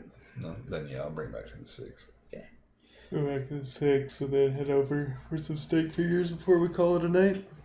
Alright, so you head in. The Elkhorn's got the kind of same rustic feel. Duty booty. Savage. There's some gargoyles up there too. They'll be dealing with gargoyles and gargoyles again. It's their favorite enemy to fight, I think. Want to be my first rodeo. So at least we know what we're doing. That's what I was going to tell the college. I'm like, we're not really afraid of gargoyles anymore. And we know how to deal with them. Generally, it just means putting my boom gun at them and pulling the trigger. Shooting them a lot in the chest. All right, so you head into the Elkhorn. It's pretty rustic, kind of like Longhorn Steakhouse kind of feel to it. Got a bar, got a restaurant. They serve all kinds of steaks, mainly elk, though. That is the type. Steak fingers as well. So you go in, get some drinks, get some steak fingers. I'm like, all these steak fingers are lean. Aw. Notice checks all around. Don't. I'll take a 9. Unless I have bonuses. You do have bonuses. Then I'll take an 11. I think this 6 is about what I'm going to get. 6. Okay. 11. You notice them first. It's a group of about 5 people. They're all wearing kind of bomber jackets with patches on the side. So even from here, with your keen eyesight, you can tell that it looks like that Ironworkers Union logo, IW. Somewhere you have that drawn because you had it stamped on your board. Oh, I don't remember where though. Yeah. All that stuff's in here. Oh yeah, it's one of these. It might have been like right down there.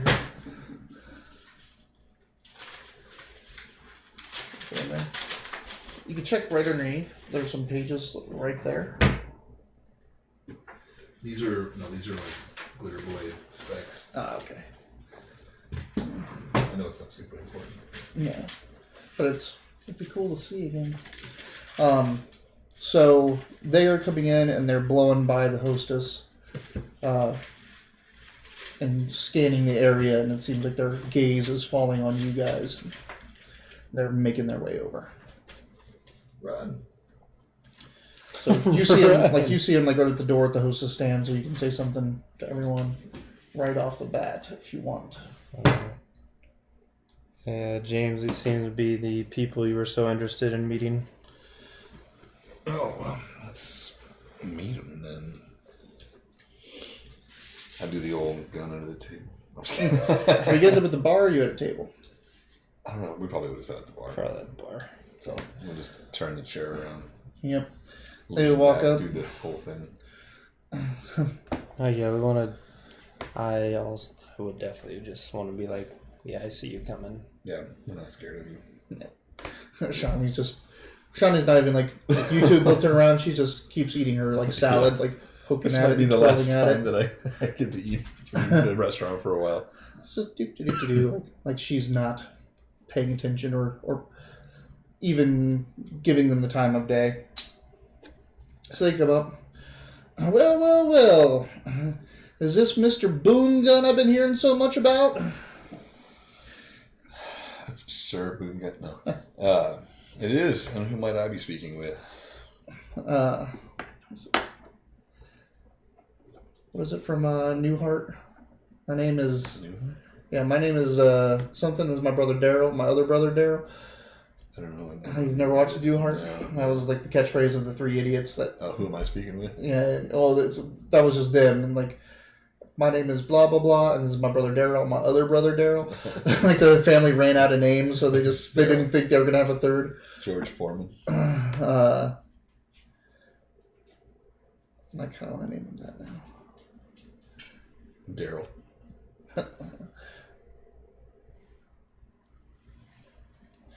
Daryl Brothers. Larry. I'm Larry. This is Daryl. This is Daryl.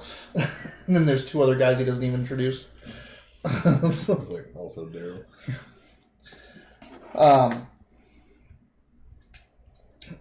We are with the local, how do you say, the local militia. You may have heard of us, the Ironworkers Union. I have heard of you. Ah, well, it's so good that you've come into town. Perfect timing. You may have heard of this little thing called the Campaign of Unity that the coalition is pushing into the other territories. Have we heard of the campaign? Oh yeah, that's what took out Tolkien. That's what took out the what was the nation down by you? Oh, the nation of Worth. Worth, yep. Empire of Worth. Mm-hmm. That's what did it. It was all under the Campaign of Unity. It's the current war campaign of the coalition.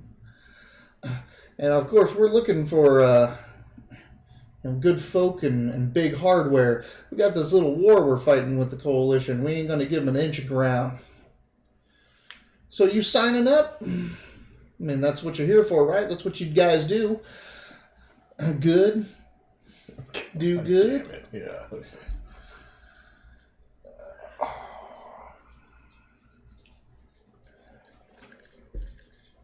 I feel like we've got more important shit to do. Well, of course that you do. Than fight the fucking coalition again right now. Right. Let's just see what they And want, and then maybe They it can want us to be- fight for them against the coalition. Yeah, they want you to join the Ironworkers Union. And you know from the Empire of Worth that this little ragtag group of mercenaries in Kansas isn't going to stand up when the real force comes in. Yeah, exactly. This isn't what you're here for. Well, I'll probably just reiterate him. That's not what we're here for. We are here to do. We're here to do good as we pass through. We're not here to fight your war for you. Huh. We are plenty capable of fighting this war. You'd be fighting this war with us. Well, if you're plenty capable, then you don't need us. I always use a glitter boy. That's what everybody says. Yeah. One way or another, we're going to use that glitter boy. Oh, really? Yep.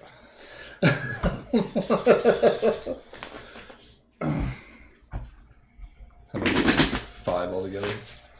Huh? There's 5 of them? There's 5 of them. Larry, Daryl, and 2 no-names. And 2 names.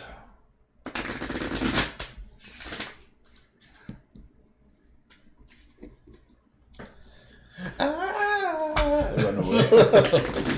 Do the Kermit the Frog. You see, most of them are packing some type of gun. Mm-hmm. Most of them are not MDC weapons. You don't see an MDC weapon on them. They're just laser pistols and revolvers and things like that. We also don't have our armors and stuff. Just You don't. And they're not. None of them are in armor except for one of the no names has like partial. Yeah, but you still have a lot of weapons, like, right? Don't you carry a lot of stuff that's not power armor related? Like, don't you have? Like, I mean, he doesn't carry he doesn't always carry. On the field, he did, Yeah. but into a restaurant, he probably is not bristling with his rifles and grenades. Though you probably do have at least one of your rifles with you, if you want to use it indoors. Which you probably also have your old vibro claws. Also, again, those you start whipping out things that do that kind of damage and miss or hit the wrong person, that's a lot of damage.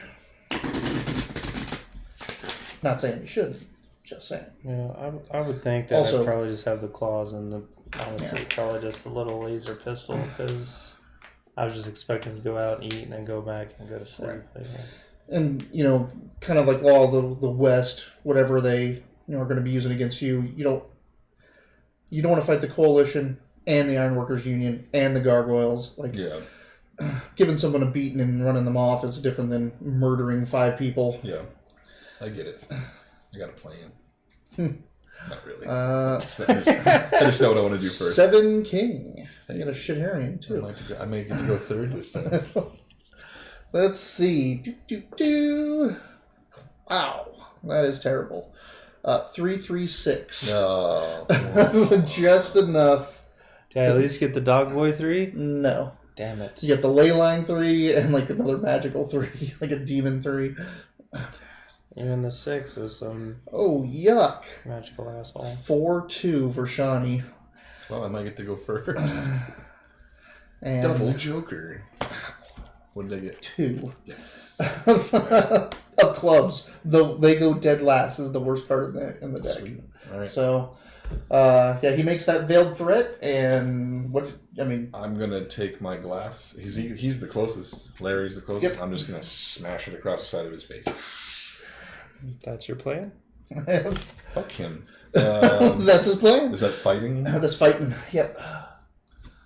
I've been training my fighting ever since I got that vibro sword. I might actually be decent in a hand-to-hand fight now. 6. That hits. Yeah. What kind of damage does a glass do to his head? Do a strength plus D4. Why don't I kill him?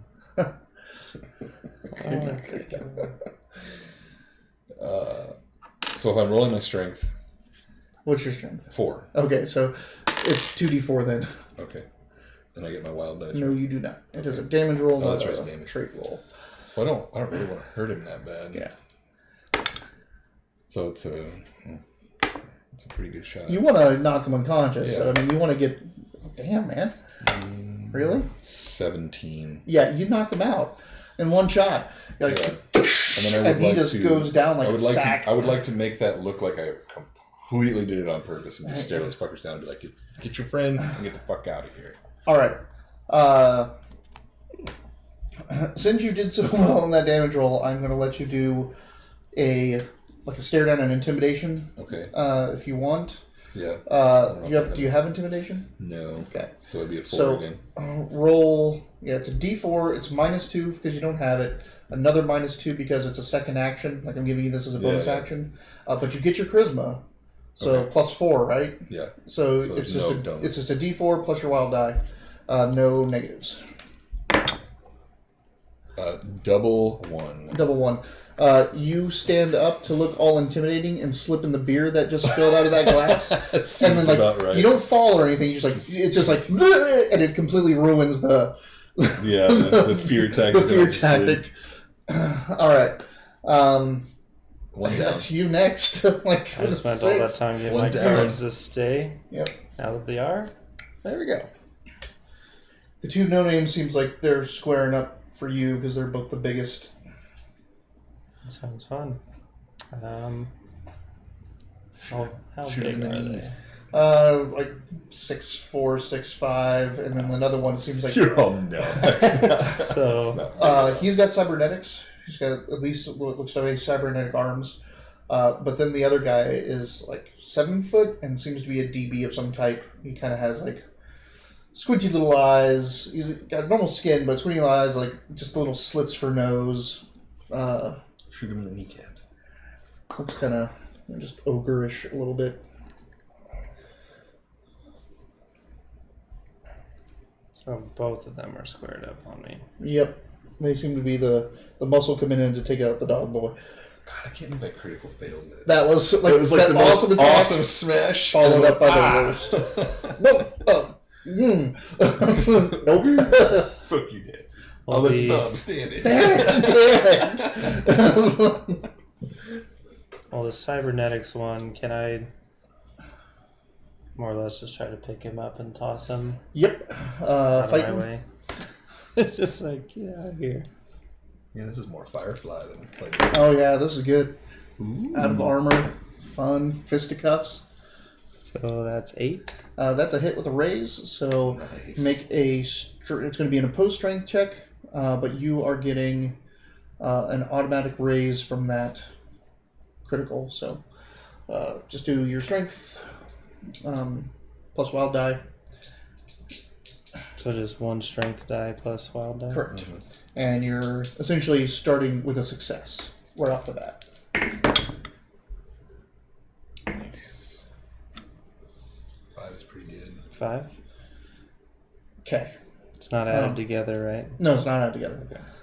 That would essentially give you a 9 with that free raise. Do you want to keep that? Do you want to add a Benny? Do you want to do... Get a real good throw in there. Just to add a d6? Yep. Boom! Oh.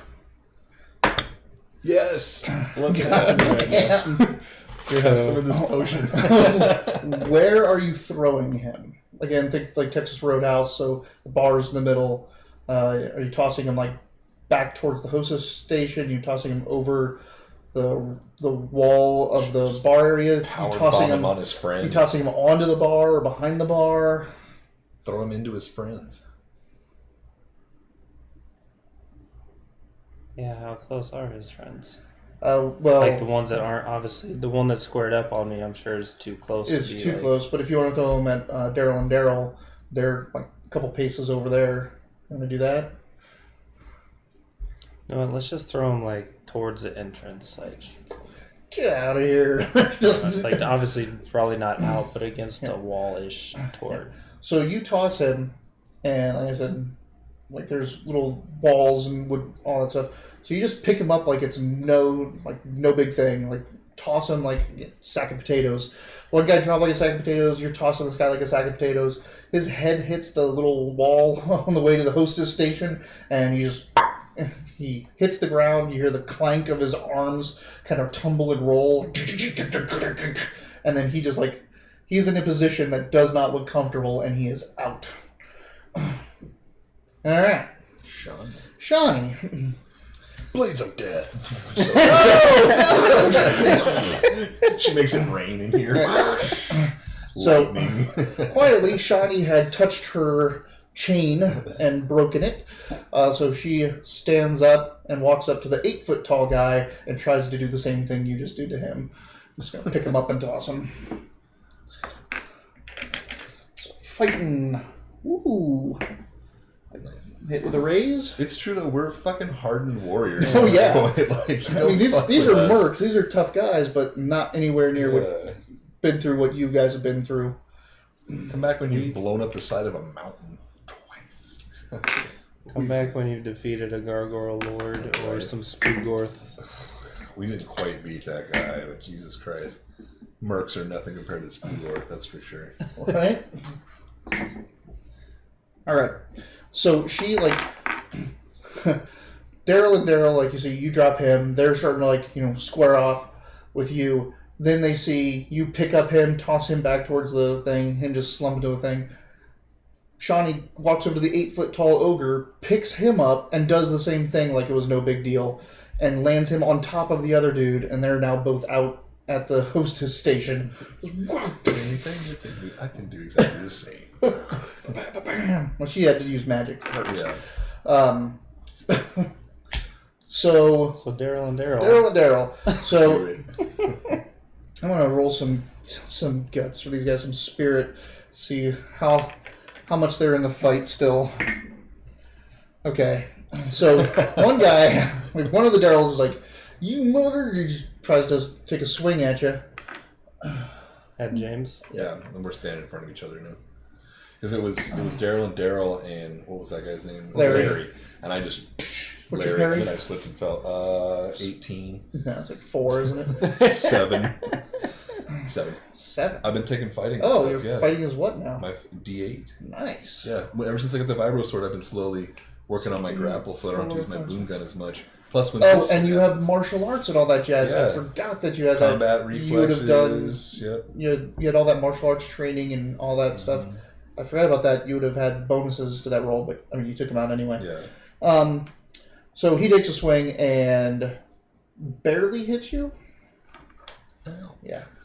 My pretty face. What is- Toughness is something. What outside the armor?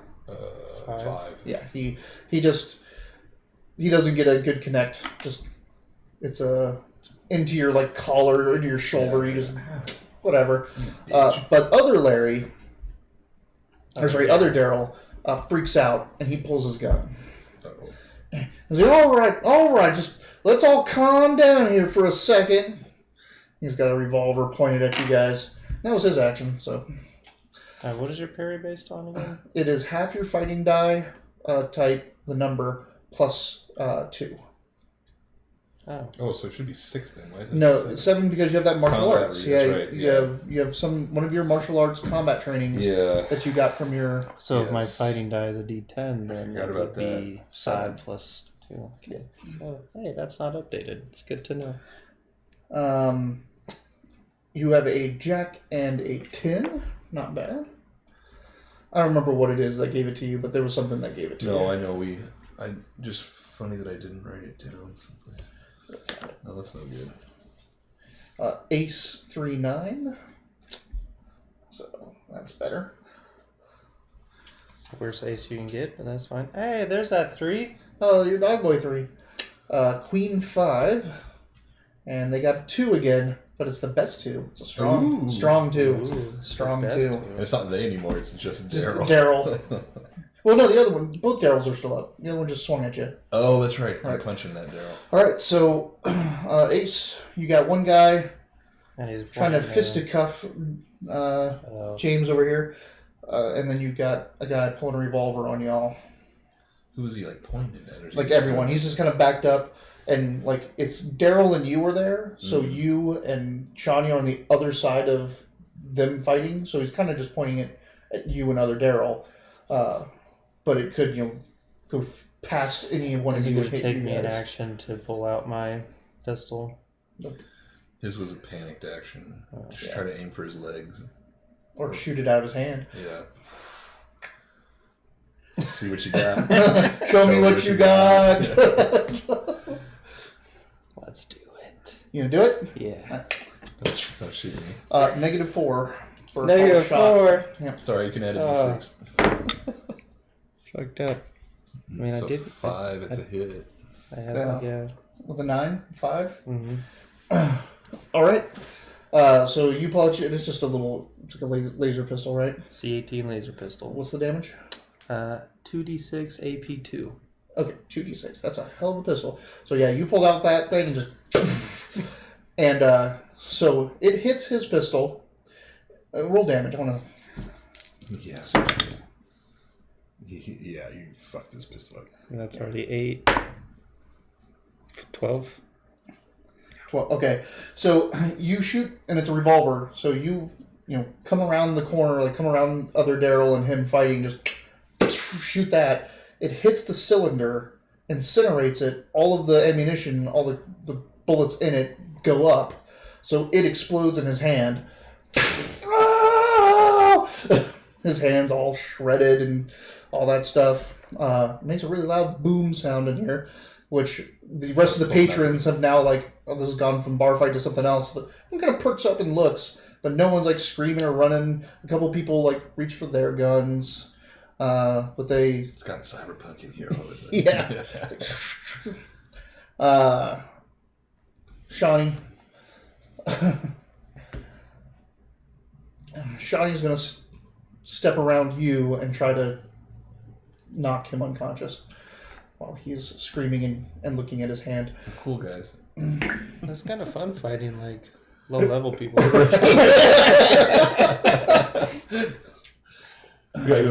how did you do? Really, really. We look really cool right now. Just say it. This is where we walk out of the bar. Did you throw that guy? That was cool. Yeah, you broke that glass. That was crazy. Yep. Shot him in the hand. No, I shot him in the gun. So he's ah, and she just walks up and just slaps him down with her super strength, and he just on the ground, no longer screaming, bleeding hand. I'm gonna keep fighting Daryl. All right. Let's give him some 1-2. All right. What's your bonus with your martial arts and stuff? That's what I'm saying. I don't have it written down. I don't remember why. There it is. It's my second level combat reflexes, whatever that is. Combat reflexes gives you a bonus to recover from shaken. Yeah, it's not That was my edges and advances. Yeah. It's you got it on the back. It was on the back under your like. This Oh, area. martial arts edge and brawler edge. Sorry. Brawler and martial arts. Okay. That's right. So this is what you do with that.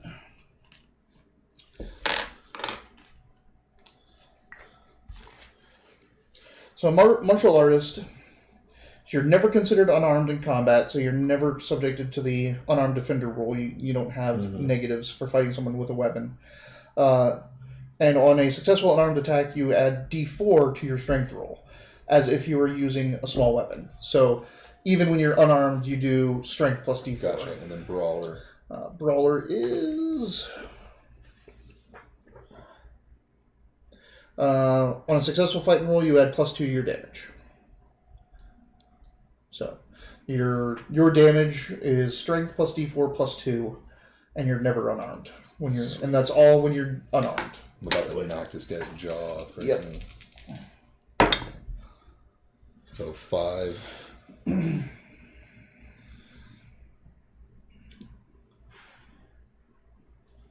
Right? What? Did you roll fighting? Yeah, roll 5. Is that what it's supposed to roll? No? Yeah. What'd you get? I got a 5. Yep, that hits. Okay. He's not very good at fighting. So I get +2 to my damage, whatever I rolled damage was. Yeah, so it's your strength plus a D4 plus 2. That's what it was. Okay. So strength. Damn it. Yeah, that's the other thing you need to work on. Yeah. You're always in your power armor. So 2D no wild die, though. Oh, so 2d4 plus 2 then. Yeah. I'm just fighting him. I'm just trying to kill him. 4 plus 2, so 6. 6. Okay, you give him a solid punch. He doesn't seem to be too impacted by it. You traded non... We're just punching each other. Unless you want to spend a minute to reroll damage. Let's do it.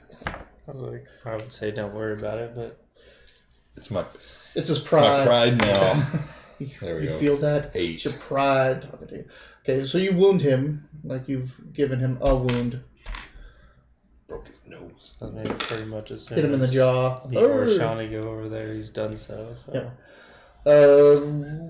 He's been Daryl. a baby. Like we're gonna fucking. That's Daryl's turn. He's gonna return punches. Surprised this guy's still fighting, given all his friends are. We're distracted. I probably He didn't see doesn't this, really so- like. Yeah, he heard that going on. He kind of looked over and saw Dale hit the ground, but now he's kind of just in that panic mode of, We're fighting right now. Yeah. I'm locked in fisticuffs. I don't know why I rolled that, but both of them were a miss, so it doesn't matter. Sweet. I got this, guys. King 7. King 7. I kind of hope you go first again. You can just let me. Just Yeah, so you you can. could finish this Ace fight. 8-4. Okay, well maybe Ace I'll of let you. spades. Since I got another ace. Watch, Daryl's gonna get a Joker. Larry's gonna get a Joker. Is that Shawnee? That's Shawnee. Yeah, So Shawnee gets a Joker. Get that Benny back. Joker. That's a Benny well spent. Yep. Got a Benny beating Daryl. Wow, that sounds like a euphemism for masturbation. Got a Benny beating Daryl. You masturbated so well, you got a Benny. That was great. All right, Shawnee is going to let you defer. Are you going to defer? I will also defer. All over right. to Punch James. this guy some more. Punch him. Fight this guy. Need a 5 or better to hit him. I'm gonna add Adding it. a d6. Yeah. Wait, do 5. no? She just gets the +2, not all. Yeah, of us. not only. I got a 5. All right, well, that's enough to hit him. So 2d4 plus 2.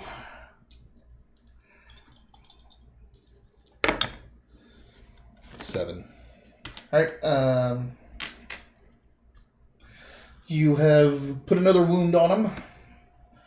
So he's like, ugh, starting to, This guy's got some resolve. bloody nose, busted jaw. He's starting to look pretty rough. You should just do something mean to him, like just kick him in the back of the leg so he goes down. Do you want to do something?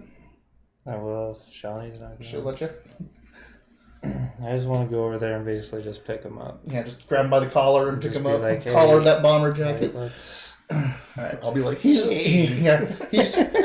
with 2 wounds on him and him like completely concentrating on the fight, you just and he's like, ugh, ugh. Can I free action one more in the gut? You want to sucker punch him while he's being A held? sucker punch? That's when you're not looking.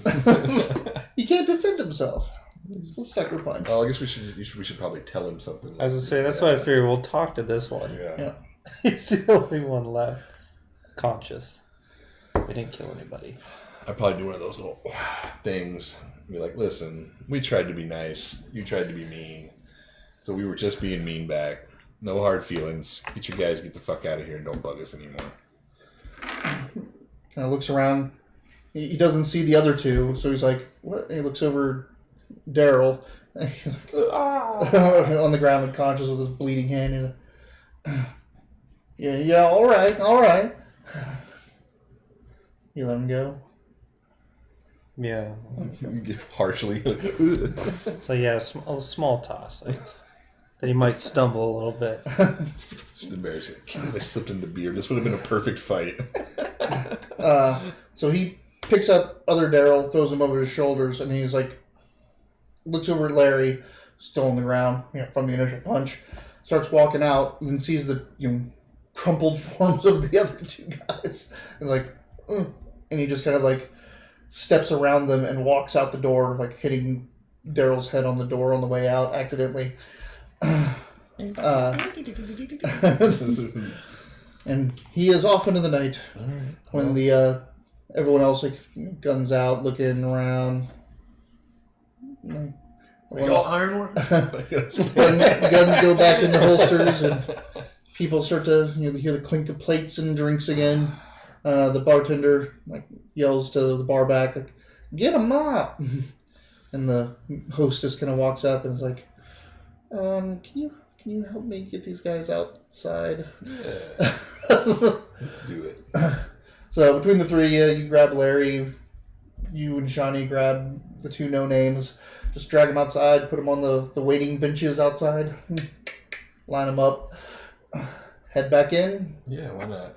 You guys still gotta pay our tab.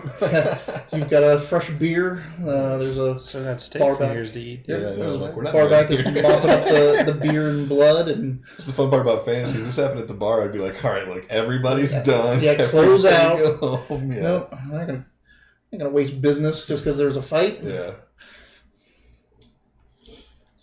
So yeah, that's that. We'll tip a little extra.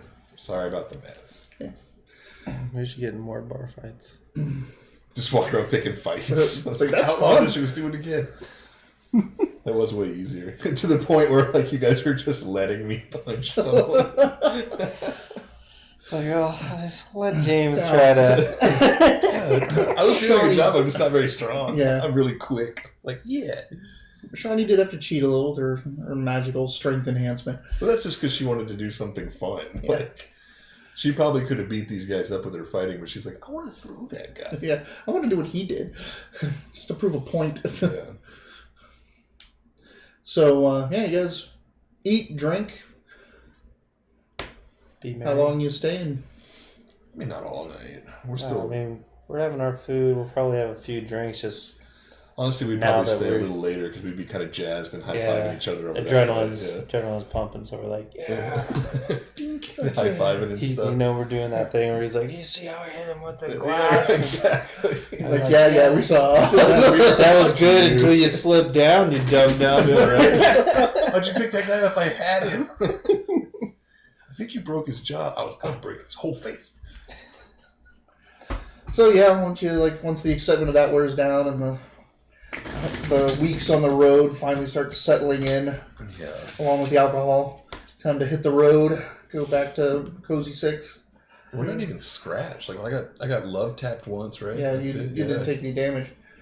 I probably have like a little pink spot on my cheek. You guys, when you head back out, the bench is empty. So either they woke up and left, or someone came and collected them. And Next time, send 10 guys. Don't do that. don't send 10 guys. screw up my cards. You head back to the Cozy 6. Sweet. I guess we should maybe You want to discuss what we're doing tomorrow tonight, or wait till the morning? Well, we're gonna head up to. We're headed out to the orchard, right? To No, Hannigan. that was the. You going after the Vernon Brothers, or are you going to just try to find that The tower? Vernon Brothers is where we were gonna head. Okay. Right. So the last place One they of were the seen... options is going to the Hannigan orchard and being like, hey, like, do you know which direction they went? Like, Yeah, the last place they were seen was the orchard. Then Daisy said after they left the orchard, the Ironworkers Union waylaid them, and they don't know what happened from that. Then we need to go to the orchard next. Okay. Plus, fuck the Ironworkers Union in 2 different games. Right? They are kind of jerks. Yeah. So they could have been captured and now are in Dodge or Wichita. They could have dealt with that and done something else. So yeah, you don't know. Yeah. All right. So let's just head there in the morning. All right. Easy enough. You sleep. It's super restful. And it's like heated or air conditioning, whatever you want. better be. It's paid for this place. Like a double. You're like, fucking air conditioner is so hot all the time. It is very nice. It's a very nice. Get up, get some breakfast at the restaurant, or just head out. I think this team is pretty fond of eating, so they would probably grab some breakfast. I probably have like a screwdriver, like, you know. You're gonna be running in power armor all day. Yeah. Yep. Breakfast is really, really good. Omelets, fresh eggs, you know, bacon from some animal, possibly a pig, maybe an elk. I bet elk bacon's pretty fucking good. I don't know, it's pretty lean. Maybe if they fried it in something. Almost everything is like cooked in butter here. Alright, it sounds like it's pretty good. After that, you can suit up and head out. You actually kind of know where you're going. First off, you have that map. Second off, you passed the orchard on the way in here. You guys went to the through the Faraday Fields up into Wichita, saw that coalition assault going on. Then when you headed out of Wichita, you saw the orchard but decided to go around it. And that's the orchard you're going to. Alright, well, let's head out towards the orchard. It is the middle of winter now. Like suddenly? No, it just has been since, you know, with all Suddenly. the time that's passed. Winter.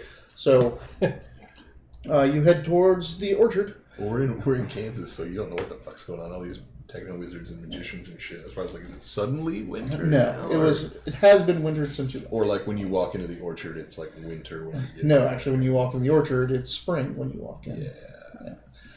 So that's why it's important to act. So, going full tilt in your power armors, you get there in a day, and it was just a day out. Walking up to the orchard line. Just for future knowledge, when I'm running in the armor, can I like sleep in it? You cannot sleep. You could, if Sugar wants to guide it. Like I guess I But understand it's that it's really like no, rough on you. Yeah, and I get it that Yeah. it's like no strain, so I'm not like exerting myself or You anything. do really. still take a little bit of strain, Yeah. but it's fairly automated. Like I said, you can't just. It allows you to run all day. It would, be like, in it would be like sleeping on an exercycle that's making my legs move. Yeah. It would not work. I'd be like, God damn it, I can't sleep in this. It'd be really tough. Alright. So heading up to the orchard, you get to a fence line. Again, everything looks like winter. The trees all look dead and all that kind of fun stuff. The orchard has a big Hannigan orchard over top and a wooden sign. And hooked to one of the posts outside is a bell.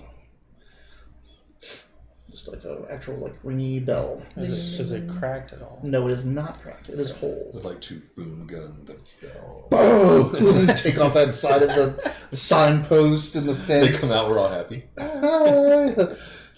Lots of spells get cast Yeah, at right. you. I guess we ring the bell. Right, you ring the bell. How long are you gonna wait? Because, I mean, you don't see anyone, and it's like I a mean, long road. A couple minutes, I guess. I'd say like 5 minutes. Okay. Because I'm in big metal armor, we can ring it pretty loud. Just like, ding. I don't want to dent their bell, though. Okay. Is this a bell, or is it like a... No, it's like a bell, like a little, Oh. little ding ding ding. Gotcha. And like, you have your helmet on or off, or you cracking it at any point You should crack to it sniff around? and taste the bell. Lick. It's cold. I guess while we're waiting, I would crack it just to... Alright. Well, first off, there's a lot of magic coming from the orchard. I imagine there would be if the weather just changes. Well, you don't see the change yet. Okay. To you, it still looks like winter inside the orchard. You make me make a notice check? Is that what you asked me? Correct. Do I have my... There's a little bit too much magic, so just make a raw one. Just make a what? Raw, just Oh, okay. as is. I'll make a No one. bonus. Make it raw Yeah, one. plus point. Raw dog it. Raw dog. 11. 11. Okay, besides the orchard having a lot of magic in it, the bell itself is magical. So, Ooh. Should we cast at it? no, it's probably so that they can hear it in there, wherever in the middle of the orchard. when it So in rings. other words, it's that no one's answering this bell. Alright. Well, someone just, again, this is a long road. If someone heard it, it would take someone 10 minutes to get here. So, Alright, so let's keep waiting. Go back to fully enclosed. You don't want to sniff as people show up. It's not that cold. you see a vehicle heading down the road towards you. Looks like one of the horseless carriages, but this actually looks like Boom gun. a buggy. I think there's gonna like big wheels, the like cushioned seats in the back. So it's rolling on its own. No horses or anything. No place where horses can go. It heads up there, and you see there's a man in armor with a plasma gun, and a woman in a long black dress, kind of very traditional, like Amish-looking dress. The man gets out, kind of stays by the buggy. The woman gets out, walks up, and just kind of moves her hand, and the gate opens up. And she walks out to greet you. She looks up at you, of course, Boom. because that is... the Glitter Boy is obviously the thing you talk to. So, may I help you? Are you the proprietor of this? orchard? I am one of the proprietors of the orchard. Also, when I introduce ourselves, I'm Yeah. James. Blah, blah, blah. We're actually searching for friends of a friend of ours, so that we can help. They can help us locate the Cyber Knight Praxis. We're actually looking for Percival and Thaddeus Vernon. Ah, the Vernons. I'm afraid you just missed them. They left probably 2 weeks ago. Can you tell us where they were headed? They were headed northwest. I was like, they're going north. I didn't know everything was going north. Yep. They were headed northwest when they left here. They said something about a large farm or homestead that's out there. Do you happen to know the name of the homestead? I cannot remember, but if the only large farm I know about in the area is Coleman and Touch. All right, we seem to have information leading us that way. So, okay. Well, do you want to hang out? Or... Thanks. Thanks. I guess. Lovely farm. They seem pretty keen of like not letting you on the ground. Yeah, It's I like get if, it. if they can deal with it, Yeah, if they yeah, can deal with whatever you need out here. We'd probably just thank them for the assistance, and then we'll be on our way. Now, notice that she doesn't mention anything about them being waylaid by Ironworkers Union, which is what So Daisy said. Should ask that. So, do you know anything about ironworker employees or things in the area possibly interfering with the Vernon's travel? That is not something we've heard of, but we keep to ourselves mostly. Are you ironworkers? I'll punch you in the face. None of you are wearing any Ironworkers No, collar or I anything get like it. that. Yeah. So, we'll just have it's to like, keep why do you ask? Are they after them? Yes, friends of ours, or sorry, another friend of a friend. We had information saying that they'd been waylaid by the Ironworkers Union on their way to Coleman and Touch. Well, it makes sense. They had met some woman in Wichita who had a run-in with the Ironworkers. She was traveling with them away from here. Do you happen to know that person's name? Contessa. I remember her. But we don't know her. Mm-hmm. Okay. Well, thank you for the information. We appreciate it. Most likely they'll have taken, and she kind of she names a trail and says if you head north off of this path, you'll cross it. It comes out of Wichita, but I wouldn't get so close to Wichita right now with the goings on. What's going on in Wichita? Yeah. The coalition. Oh, the coalition. That's right. The unity is there. That's right. This may be our last season here in the orchard. Sorry to hear that. It looks lovely. I'm just kidding. All right, let's move along. Yeah, she says a safe journey, and she opens her hand, and there's 3 delicious ripe red apples in them. She'll hand them to you. She opens her hand, and there's 3 apples. Yep. Mm-hmm. Ooh, it's magic. I don't know if I want to eat magic apples. I'll hold on to it. Yeah, you've read stories about those things. Yeah, right. They're normally poisoned. We'll give them to our enemies. All right, let's head north to Coleman and Touch. North. So north to the trail, then northwest from. You're gonna go to the trail and then head out. Mm-hmm. All right. Take her advice. Because even if she's lying to us, we might encounter the Ironworkers quicker. So. Do you want to encounter the Ironworkers? I mean, No, but if they're fucking with stuff, we're gonna run into them sooner or later. All right. After the barge, I'm kind of like, let's just. Can I see them? Yes. Shoot them. Like, god damn it.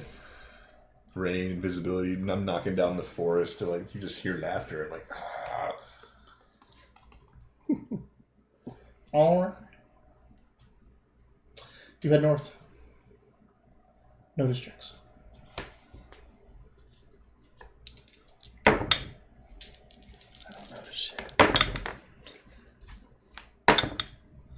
12. Okay.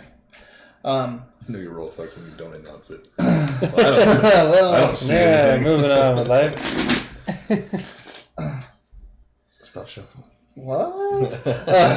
So you hear the sounds of obvious far-off battle going on in Wichita. The thumps and the gunshots and lasers and explosions and things like that. Sounds like there's several skirmishes going on throughout the city at the moment.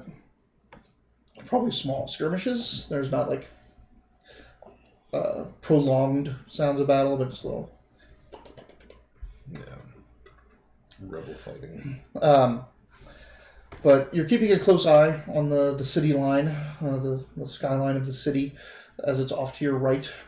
When you catch the faintest odd refraction of light from on top of a building, and upon zooming in with your advanced systems, you see a camouflage tarp, and it seems to be that there is a lens poking out from it, probably a barrel of a gun attached to that lens, and it's watching you. Shoot it. Boom gun. Just that part of the building just...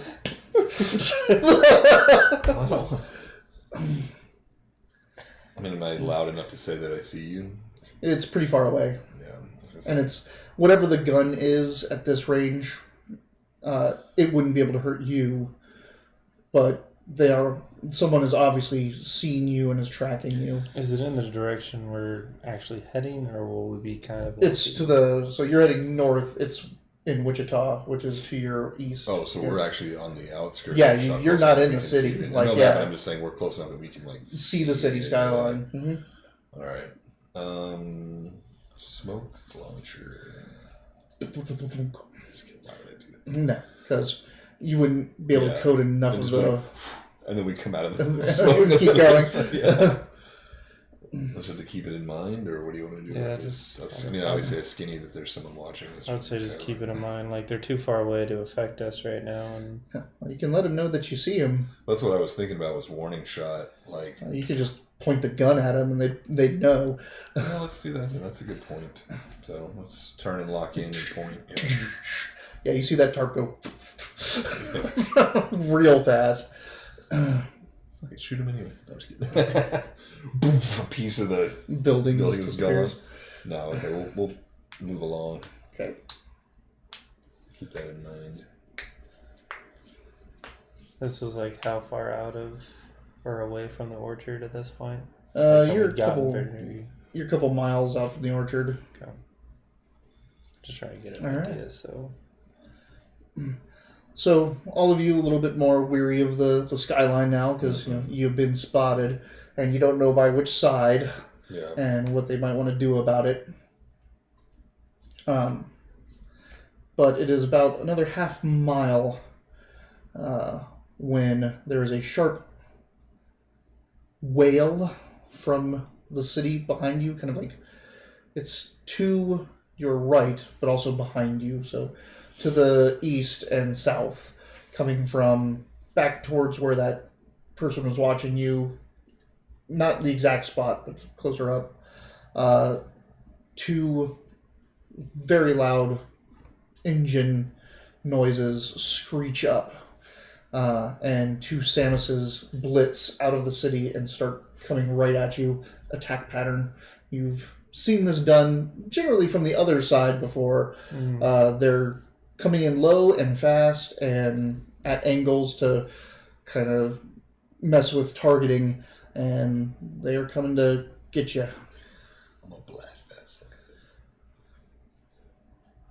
Give me some cards. Yeah. Now, the bar fight is like 10-2. no. this is what happens when you're not in a bar fight. Yeah, right. Bar fight. Oh, Ace. you got jacks. Ace 3-5. Hopefully we'll run into jacks. Maybe. Joker. Dope. That's fine. They got both the coalition both coalition cards. All right.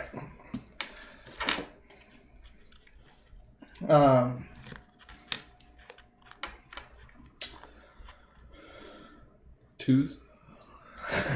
Twos.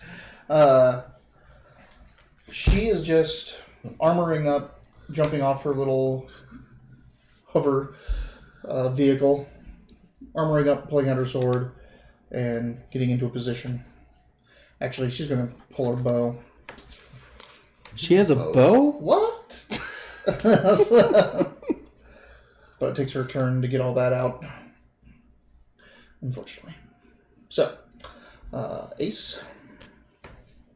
Alright, well. So, obviously they're doing their weird pattern to make us not be able to hit them because I've seen it before. Will I have a better chance of hitting them or no? No, because you've never actually had to fire at them. I'm just going to shoot my railgun Okay. at one of them. Easy Well, enough. yeah. Fire away. It's 4-round burst, isn't it? Or it's a rate of fire of 4. Yep.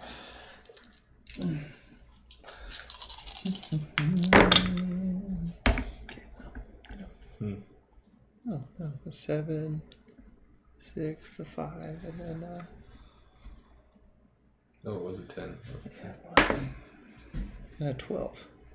So 12, 5, 7, 6. Only the 12 hits. Okay. And just hits, no raise. Does hit with raise. Okay. It's good to know.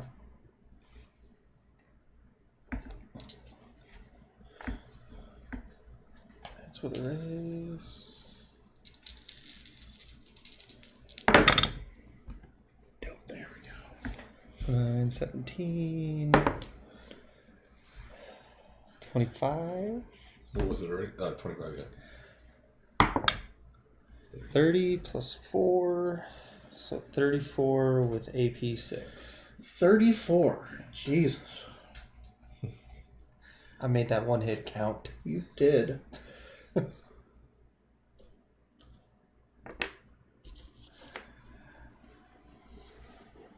AP 6. So 34. Yeah, you just just nice big spray. You try to get a pattern, like a little bit of a weave, to try to just lay down some lead in that area. The pilot goes to juke and try to get out of the way, and then you just see like it goes, and one of your like layers of bullets goes over it, and the wing comes off, and you just more parts of the Sanus fly out. Barrel of the railgun goes one way, and the other wing goes the other way. A thruster dislodges itself, and it's just now it's just a pile of dust and pieces everywhere. He's probably fine. We should check. All right. So Jack, they go. He is going to shoot the glitter boy. Which one? The one on the ground? No, that one's doing nothing. Just rolls. He's like, got this. For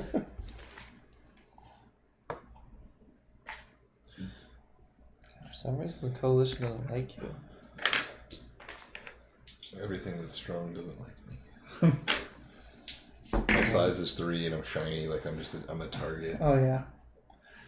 2 hits on you. What's the damage of the railgun? It's 2d8 plus 4. 2d8 plus 4 AP. 6. That's not going to do it. Kapwing. 15 AP 6. Your armor is what? 25? 29. I think it's like 29. Yeah. 29. Yeah, so 23 against this. So, nope. Just drink. You feel the peppering of railguns hit your armor. Little impact warnings go off. Sugar tells you that there is no significant structural damage. You get to go. What are you doing? I know, right? It's my turn. Lock in. Lock in? What? Are they flying around me towards me? They're flying towards you at this, like, they're doing like this weird angle. That's fine. Altitude change. Lock in because I still get 80 degrees with it. Yep. The thing is, like, if you don't go first, there's a good chance they might get past you this round. That's You what shuffle, sucks. right? Oh, yep, shuffle. Shauna used her Thanks, I plus. had a king in my hand there, but yeah, I shuffle. She used her +2 to get her mega armor off. Just trying to keep it fair, man. I know, I'm just kidding. Get that Joker back in the mix. Because you might need a +2 to hit. I know. Well, it's one of those things too. Like your dice rolls out of the kitty, and it's like a natural 10. And you're like, oh, here, what?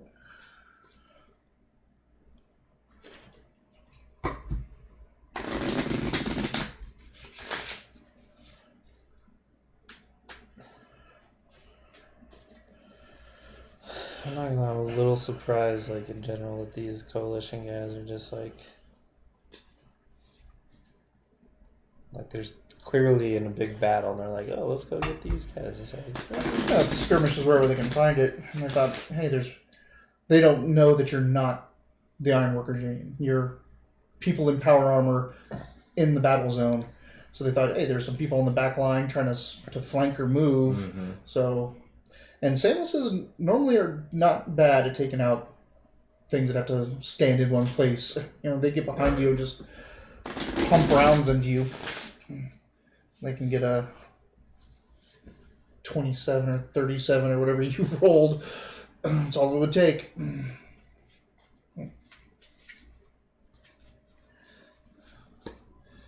Seven, 2. sorry. That's shitty. You should do that thing you did last time and blow its wing off. King 4-9. Oh, I might have a chance. King Queen 2-2. 7-5. What is your 7?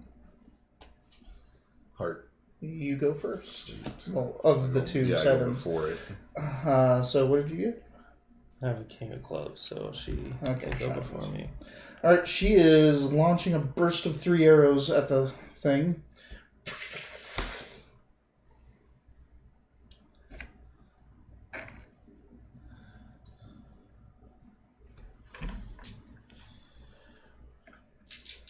You can't get yours to stay up. Lots of men have that problem. That's just what people that don't have that problem say. People that do have that problem. 2 hits, 1 with a raise.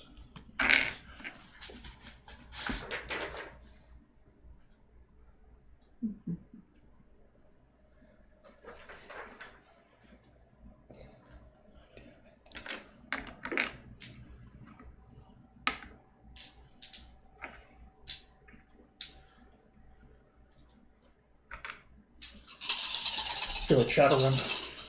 Yeah, right. Wow, that's horrible. 6, 10, 20. Just use your square dice. Just put one there and there, and then 30. squeeze them together. Just might have just taken that one out. See?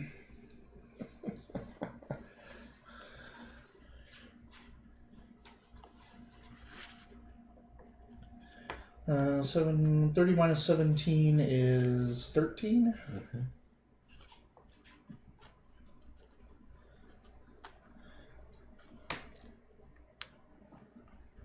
Yep, she is taking that one out. So 3 bolts fly out, 2 just like home in, and like again it's dodging and ducking from your point of view, and all of a sudden these arrows just like dink dink dink, and then one hits the jetpack and it just goes powers down. He just hits the ground, tumble. Another big dust plume comes up, pieces of armor.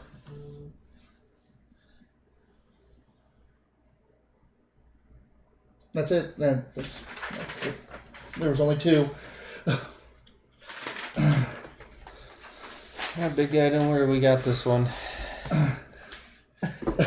Just like the bar fight. Johnny says. Hey, I got one. Who's John? You just heading out of here, or you want to go check on these? What do you think? I mean, they're wrecked, but we might be able to get some info out of them, like, who do you work for, that kind of stuff. What are you chasing us for? Yes, we can go see if they're still alive and whatnot. Which one do you want to check on?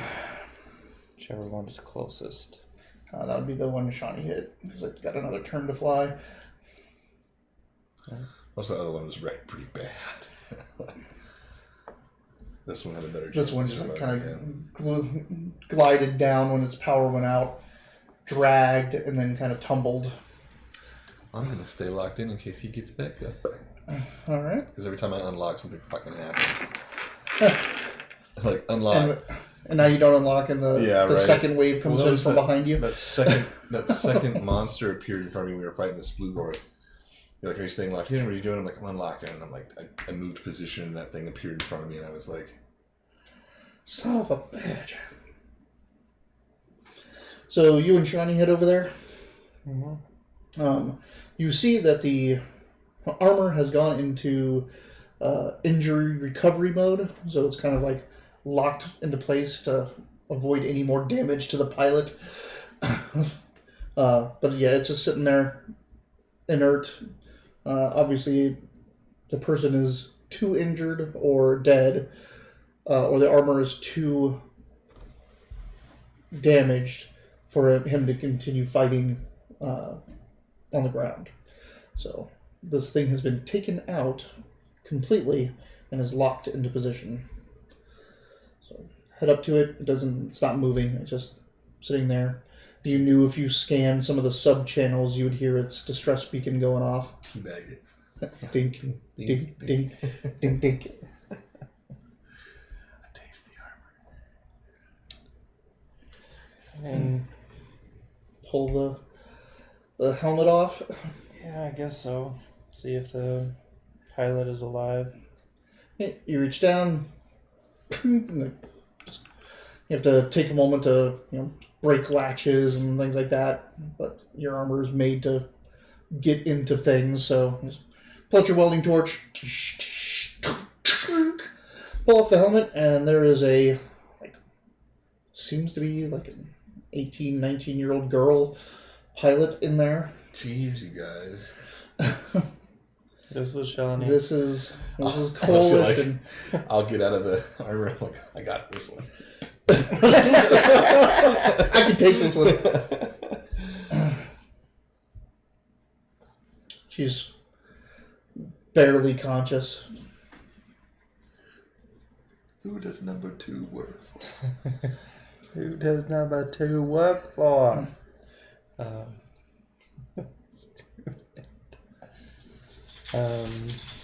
don't know what the hell kind of information are we trying to get from her. Should ask her if she relayed our position to anybody else. How did she know where we were? Are you single? Stuff like that. How about just, why'd you come after us? Seems like a decent question. They're a coalition, right? I mean, this is coalition. Yes, obvious coalition.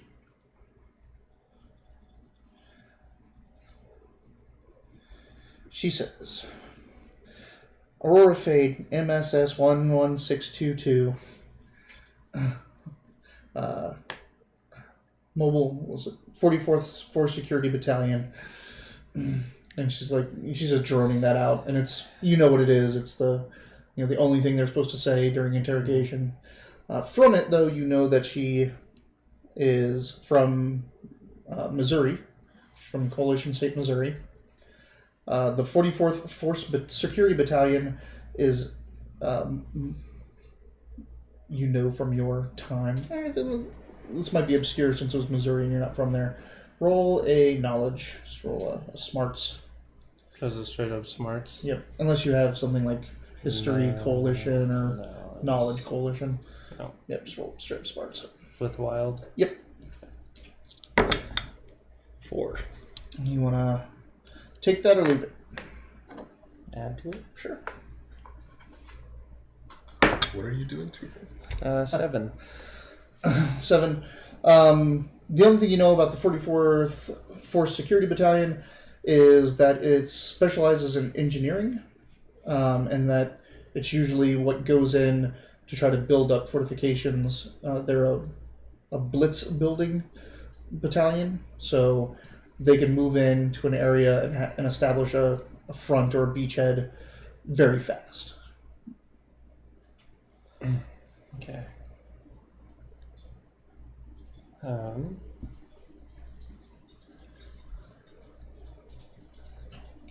Right. How about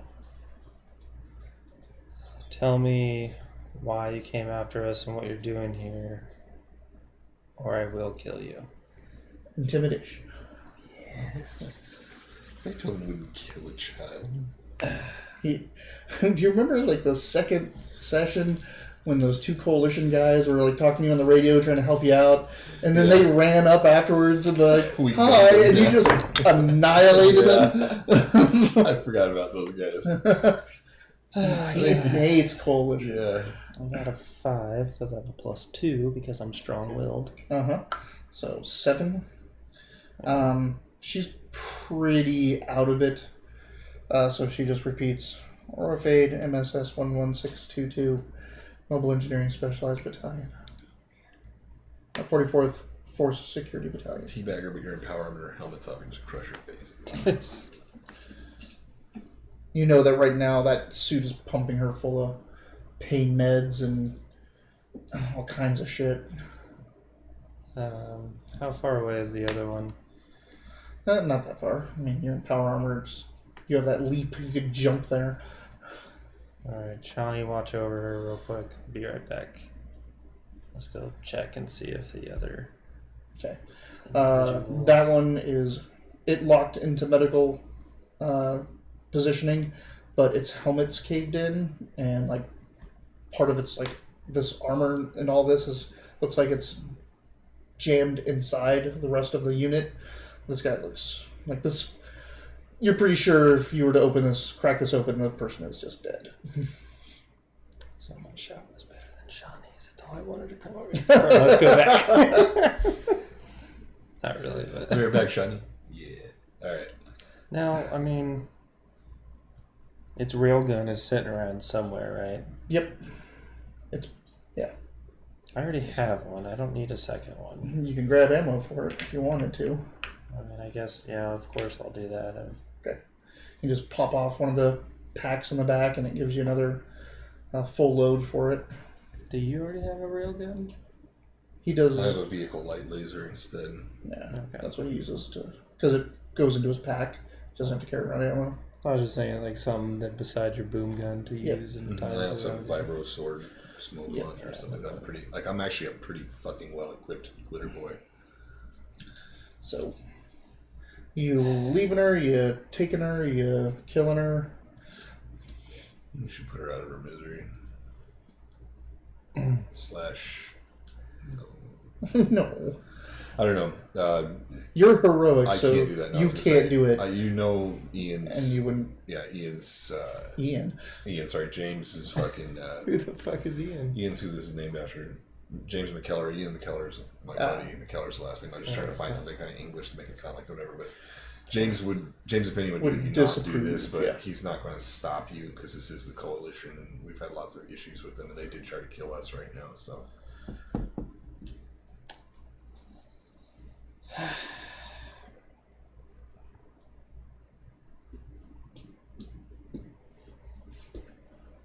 I don't want to be that gruesome, but I'm gonna kill her. And Shawnee turns around and walks away. She doesn't want to be a part of it either. She is also heroic. Don't look at me. Vibro class? Okay. Sploot. Makes a sploot sound. She doesn't seem aware enough to feel it, so. Alright, let's roll out. Alright. I'm just like rub my finger in my armor. Sparks. Most of the heroic people are going to feel bad about that for a bit. Yeah. I'm pretty sure I gave myself.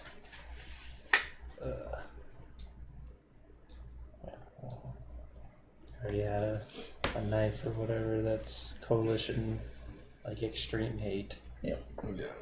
More so for Psy Stalkers in particular, but just coalition in general. So It All is a right. coalition that did just try to shoot us right now. I don't Oh, yeah. have issues with what I just did. It's a dog eat dog world. They weren't Doggy dogs. and you didn't eat them. You continue on north. You don't see lick anything. the edge of my. God. You're not sure if you're still It's being, like vibro pain. I didn't turn them off. you're not sure if you're being watched or not still from the line. Shawnee mentions that it probably was a ranger, a coalition ranger that was spotted us, called in the Samus. So yeah, might want to just keep moving and get onto that trail and head west as soon as possible. Get away from this conflict. And that's exactly what you do. You head up, you hit the trail, and start heading northwest. And it is 9:50, so we're going to call it there. We are calling it there. Thank you for joining us tonight. We are not streaming tomorrow due to sick kid syndrome, unless a miracle happens. And then I am going to be in Austin all next week, so no games at all next week. So we will see you in July. Thank you for watching the Wileyverse. Mitch, Dayton.